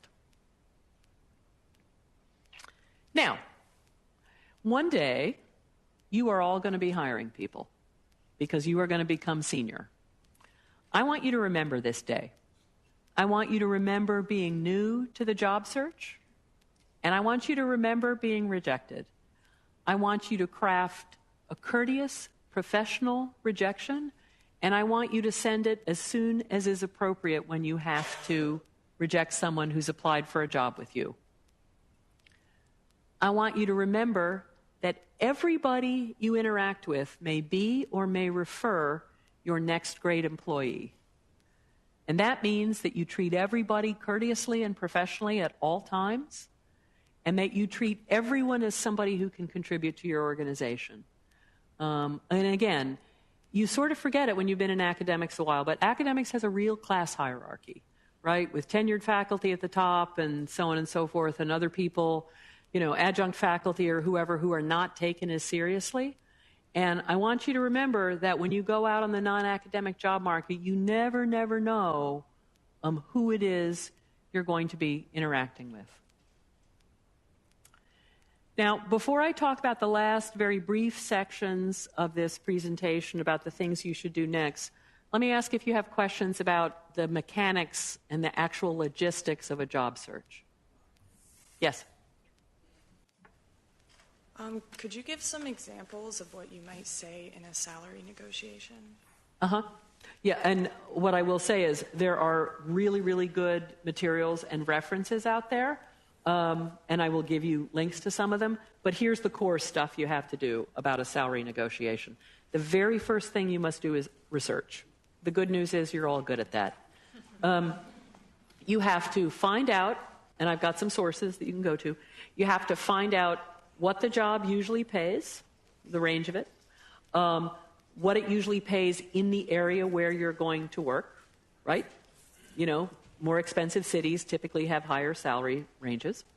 And here's the tricky part. You have to find out where you fit in the range. Because if an entry-level salary is between, say, $50,000 and $75,000, right? I mean, that's a delta of 50%. And so you have to find out what puts you where in the range.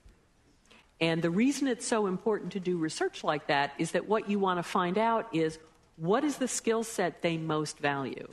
Because if you happen to have that, if they're looking for your particular skill set, then you can make an argument to be higher in the range. But it is absolutely all about research. And the good news is, with many more of these data being publicly available, you have access to more of it. So, other questions? Yes?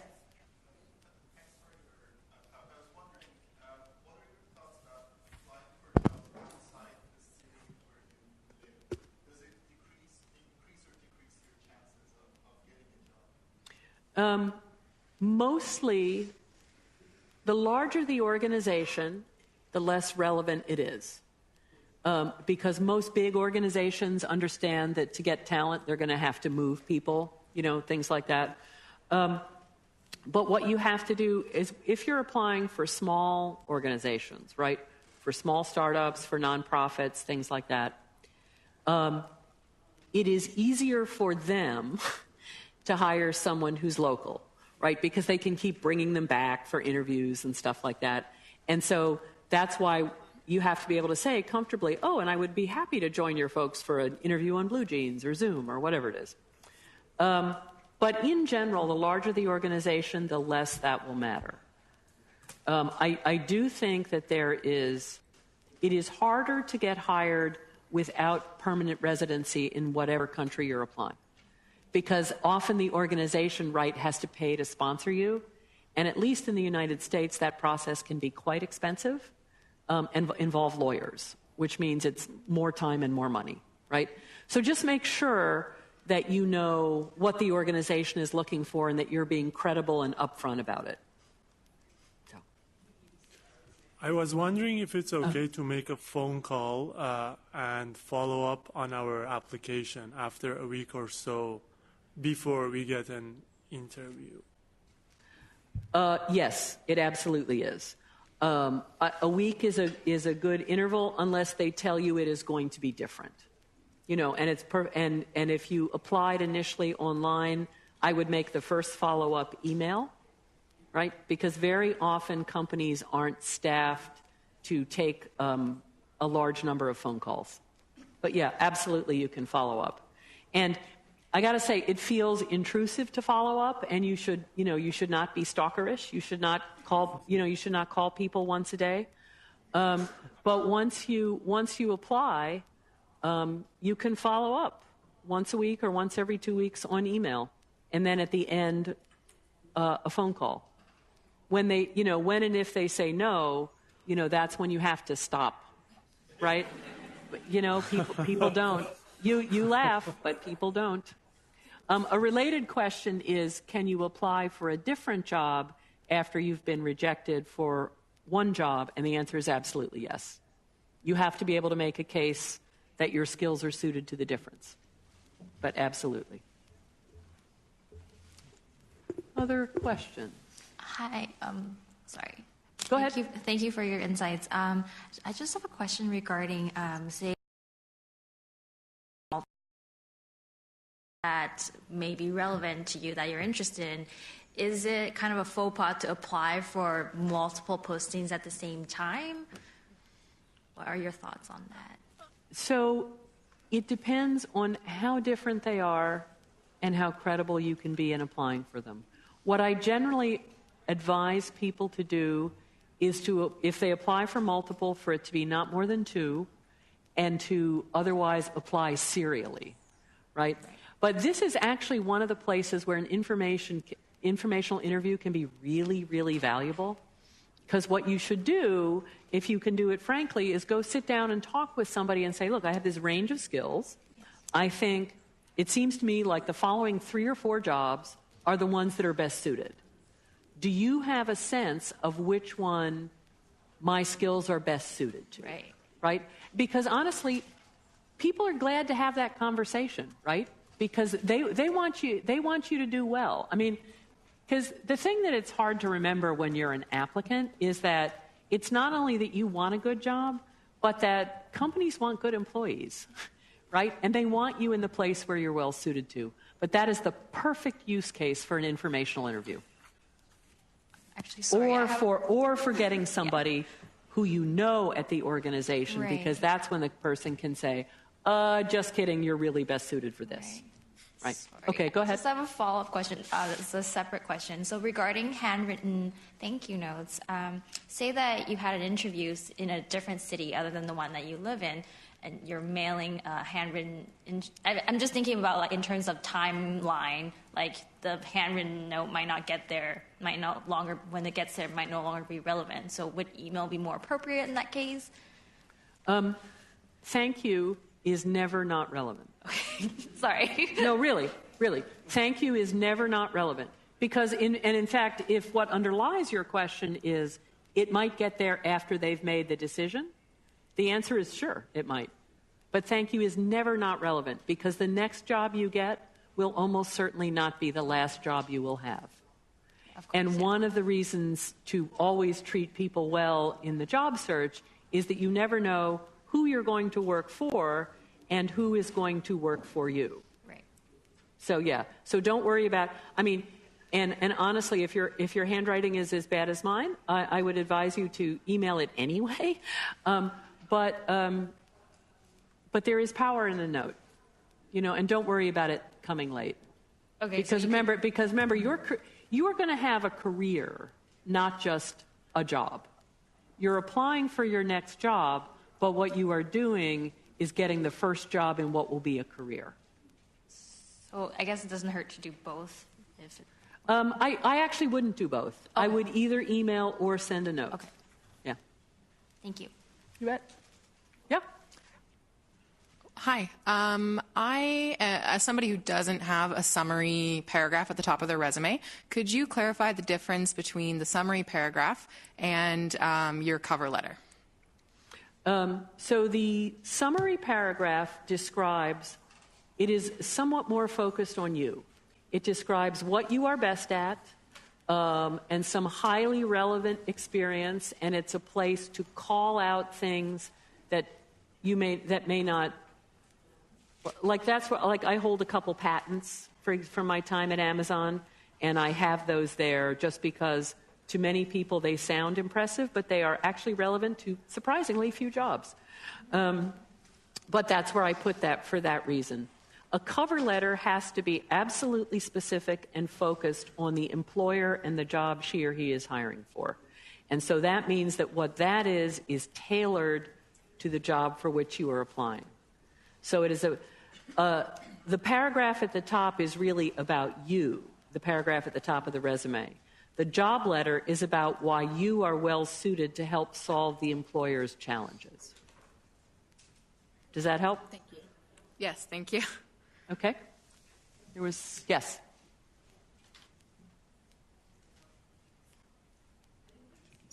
Hello? Oh, do we have somebody else? Okay, go ahead. Yes, you mentioned that a lot of resumes will be need to be machine readable or read by machines. What are the machines looking for? What the machines are looking for is two slightly different things. They're looking for readability, right? And don't underestimate how important that is. But the other thing they're looking for is they're doing keyword searches because they'll get a bunch of resumes uploaded for particular jobs, and they will do keyword searches for that seem to be relevant to those jobs. Now, the next question I always get is, how can I fool them? Or how can I make the software think I am a good candidate? And my strong advice to you is not to give that a second thought. Because in my experience, fooling the algorithm, in addition to being an inherently boring and pointless exercise, doesn't work in the sense that it might get your resume looked at by a human, but it is not any more likely to get you an interview. Because what you are on your resume is what you can describe forthrightly and strongly. It is not how you can optimize for the search engine, in my experience. But I'm guessing you want to make sure you're using the kind of jargon or labels that industry and that company would use to describe. Totally. Yeah. Right. And that's where you have to read, dozens, if not hundreds, of job descriptions. Because what you have to learn is how they are talking about it, right? Because if what you describe as research proposals and what they describe as executive summaries, right, that's a trivial example, but you just need to learn the language they speak. Now, you also have to be comfortable with the language, right? We all know what it's like to go overseas and believe that your high school French will put you in good shape, and then you drop down in the street and someone opens their mouth and you think, oh my God, what have I done? So you need to be comfortable with it, right? You need to really fully understand how that job is being described. Thank you. Okay. Hi. Two quick questions. One, you keep emphasizing how, they may list certain required or desirable skills, and the key is to kind of find out what's really important. And one of your key messages here has been use your contacts or develop the contacts in that. But what if none of your LinkedIn friends are part of that organization? Then is that an informational interview once a job posting has been done, or is that bad form? Okay, so if you're applying for a job at Expedia and none of your LinkedIn contacts are at Expedia, that does not mean LinkedIn stops being useful. Okay. It means it's not going to be easy, right? Mm-hmm. So what you have to do is you have to start looking at the web of contacts. So that's where LinkedIn is powerful is not, does Ann know 5 people at Expedia? I happen to because I'm in Seattle, but not everybody's in Seattle. So what you do is you say, okay, who do I know and who do they know? That is the point to LinkedIn. Okay. Now, that being said, there will be many, many situations where you will have no contact that is close enough for you to plausibly call. Yeah. That's where you either do informational interviews, but before you do that, you do a lot of online research. Okay. So you could do an informational interview once a job posting has been done, has been posted. Because I always understood informational interviews as like, I'm really interested, this is kind of that kind of thing. Well, so there's a couple use cases. One is there nothing that I can apply for now, but I'm still really interested in your firm? That's the one you just described. Mm-hmm. But the second one is, there's all these kinds of things, and you seem to be hiring a bunch of people right after their degrees. I'm interested in applying for X, and here are my credentials. Would you be willing to talk to me about this job family, for example? Okay. So they're somewhat, it's all about resolving ambiguity about are you suited to that institution, that organization. And your recommendation seems to always try to, these informational interviews, unless it's someone through a contact, is to try to go to a hiring manager or an HR person. I was always told... No, not necessarily. Okay. Not necessarily. Once a job has been posted, the important thing is to find out what really matters about the job, right? And you want to get as close to the hiring manager as you can because that's the person who's hiring for the job. But if you can't, you do the next best thing, right? What you need to get away from, and what I'm hearing a little bit in your questioning, is how do I pull the right thread to get to the answer? And you may not have an answer. What you may have is 3 different sources of better information. Okay.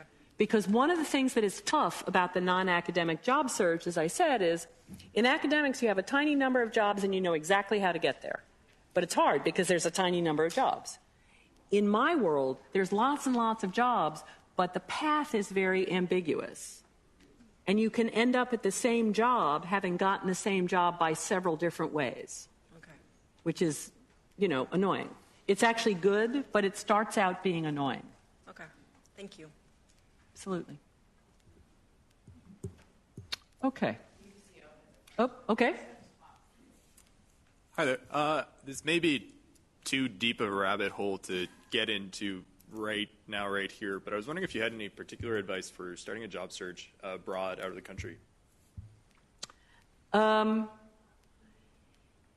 The only thing I would say is make sure you have a really credible reason for wanting to be there and a credible explanation for why they should hire you over someone who is native in that place. Because your job search is going to be harder, it is going to take longer, and it is going to cost more money. And in those circumstances, you're going to need a really tightly dialed in explanation for what you are looking for and why. And engage with your embassy or consulate. That's a concrete piece of advice. So when you have help looking for places where you'd like to work. But yeah, other than that, that's a longer conversation. All right, thank you. You bet. All right, so what should you do right now to prepare yourself for this world if you ever need it? You should do the template exercise, and you should update it once a year. The initial exercise takes about 8 hours over 3 sessions. Yearly updates take about half an hour. It is worth doing the exercise and then reading a bunch of job descriptions, and then that sort of post I did on the academic equivalents for nearest and required skills, because what you will learn is you have been describing things individually in very specific ways, but I'm encouraging you to abstract your skills. You should join LinkedIn. You should add the people you know well and respect right away. The template exercise is also useful because it will remind you of people you used to know and add them. You should add a calendar reminder. Whatever calendar you use, you should be adding 2 people a week to LinkedIn forever, right? You should just, until, LinkedIn morphs into something else or goes away or whatever. But your contacts are a core professional asset, and you should treat them that way. Now, create a non-academic email address if you don't have one. I assume most of you do. There will be cases where you are applying from your department will be an advantage, in which case you should use that email address. It depends on what you're applying for. Clean up your contacts and keep them current, and set a regular backup schedule for your contacts and your files. Right? Again, follow the rule of 3. An external, a cloud, and a local backup. Those are things you can do right now. Now, here are some resources that will help you. Payscale.com, their Twitter feed Payscale, and Glassdoor.com and Glassdoor.ca. These are really, really good places to go for advice, especially on negotiating compensation. Slideshare.net. LinkedIn recently ate them. So if you type in slideshare.net, you will be sent to LinkedIn. What I find helpful you look at presentations, and very often the material is way outside whatever it is you do. But what I find is helpful about it is learning techniques of presentation. Because when you go on job interviews, particularly those of you in bench sciences or technical fields, you may be asked to do a presentation. So it's helpful to see what people are doing. Careers in Gov. It's a United States-based list, and what it does is it just puts tons and tons of job listings from the public sector up. It is helpful because what I really like about this is that even though it's US-based, it's a really helpful way to read a lot of job descriptions quickly. Because they post jobs, links to jobs, and that way you can look at them and say, oh, is that what a city manager did? Who knew? And very soon you will get to learn not only the jargon, but you will get to learn what a bunch of jobs are. So I find that is helpful. I have posts on aspects of the non-academic job search on my website. And now, because I used to be an academic, here is a book list. Ferrazzi, Never Eat Alone. This is a book about networking. It's how you talk to people, what it means, how to make connections, and how to think about what you do every day as networking, whether you thought about it that way or not. Atul Gawande, The Checklist Manifesto. This is the single best book I know for how to get large projects done, and what it means just to have checklists that you work through every day and for every task. And a job search, honestly, is just a large project. Littman, Run for Something. How to run for office. It's U.S. specific, but it has good advice for others, particularly for running in local races. Again, I want to see all of you in politics someday. Molly Weisenberg, A Homemade Life. So this is the book I always recommend when people say, oh my God, should I finish my dissertation? She started graduate school, I want to say in biological anthropology, and she decided to leave, and it's how she created a job for herself. She was a food blogger before that was a thing, and it is how she created an online business out of it. I know her because she runs the pizza joint in my neighborhood that is very, very good. But it's really about how you think about yourself and how you think about yourself at a time when you're changing careers and how you justify it and how you justify it to yourself. It's a very, very good book. Some reminders. Careers are long, and they very, very rarely follow predictable pathways. I did not know what I do now is a job. I do not know that the last 3 jobs I had were jobs when I started academics, and that's actually really predictable. I do this thing when I talk to parents groups. This is a little mean, but I love doing it. And I say to parents, because they very often say to me, how can I be sure my child gets a good job? And the answer is, ooh, you can't, and please take decaf. But what I say to them is I have this exercise where I say, okay, think back to when your formal education ended. And think back to the first job you had then. Can I have a show of hands? How many of you still have that job? Never in all the years have I been consulting has a hand been raised. Never. And that is how work is, right? People learn and they move on and they have these great jobs. And that's okay, right? But people, particularly when they're worried about their kids and when they want them to have secure lives, they sort of rigidly focus on, oh my God, get a good job and hang on, right? And the workplace is not like that. It actually probably never was, but it's much less like that now. The non-academic work world is full of awesome jobs. I've held a bunch of them. I've loved them. I love my time as an academic.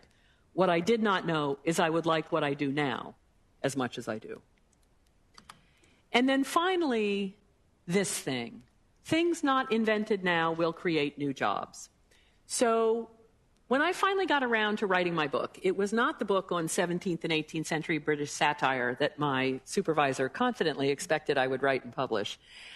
It was instead a book about young women in the workplace and what happens to them when they don't know what to say and when they get caught in these situations. And when I first published it, I published it digitally, right? Because I didn't know if anybody would want to read it. And so when I went out to publish it, I needed to hire the following people. I needed to hire an online cover designer who could make sure it looked good on websites, right, in little microtype. I needed to hire somebody who could format the manuscript so that it would work on various kinds of e-readers. And then I needed someone to design the interior of the book so that it would look good online and off. None of those jobs existed when I graduated from college. When I graduated from college with an English bachelor's degree, especially those of us who had grown up and schooled on the East Coast of the United States, rolled down to New York City like loose marbles, and we got jobs as copy editors at publishing houses. Now, it is true that there are many fewer of those jobs than there used to be, but particularly my mother, who says the jobs are all going away, but what she never says after that is something that I know profoundly to be true, which is many jobs are in fact going away, but more new ones are being created all the time. And you guys who are learning, who have current education, who know how to learn, are well positioned to take those jobs. And I have a lot of confidence that you're going to get them and do well. And the final thing I will say is that having been an academic, I know how hard it is to find an hour, and you have all graciously given me 2.5. So thank you very much for your time.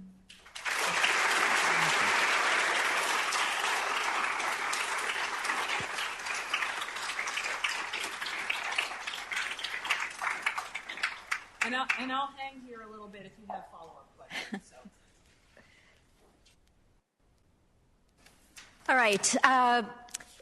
Once again, I want to thank the sponsors for this particular session. The Vivian Sherivastava Memorial Fund, the Center for Student Involvement and Careers, Graduate and Postdoctoral Studies, specifically the GPS program, Grad Pathways to Success, the Postdoctoral Fellows Office, and I also want to thank everybody in this room and everyone at our remote sites at UBC Okanagan, at VGH, and at BC Children's Research Institute. I think I got that right, but I may have forgotten hospital in there. I also want to mention, if you're still in the room, some of you are leaving, please don't forget to fill out our pink evaluation forms. And I also want to remind you of a couple of things. On Thursday, we will have a nonprofit panel from 5:30 to 7 in Brock Hall. And if you could, RSVP at Careers Online or email Danielle Barkley, who's here with us, that would be great.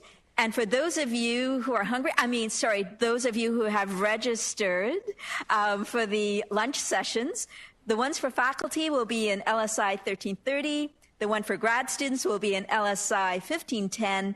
And postdocs, we're going to have you go outside, enjoy the nice air, fresh air. You'll be in TEF 3, room 600. And somebody will probably take you down there if you don't know where that is. So once again, please join me in thanking Anne for a wonderful and really practical session. And in fact, I think I'm going to change Kurt. Oh, don't tell my supervisor that. That's right. Thanks very much. Please.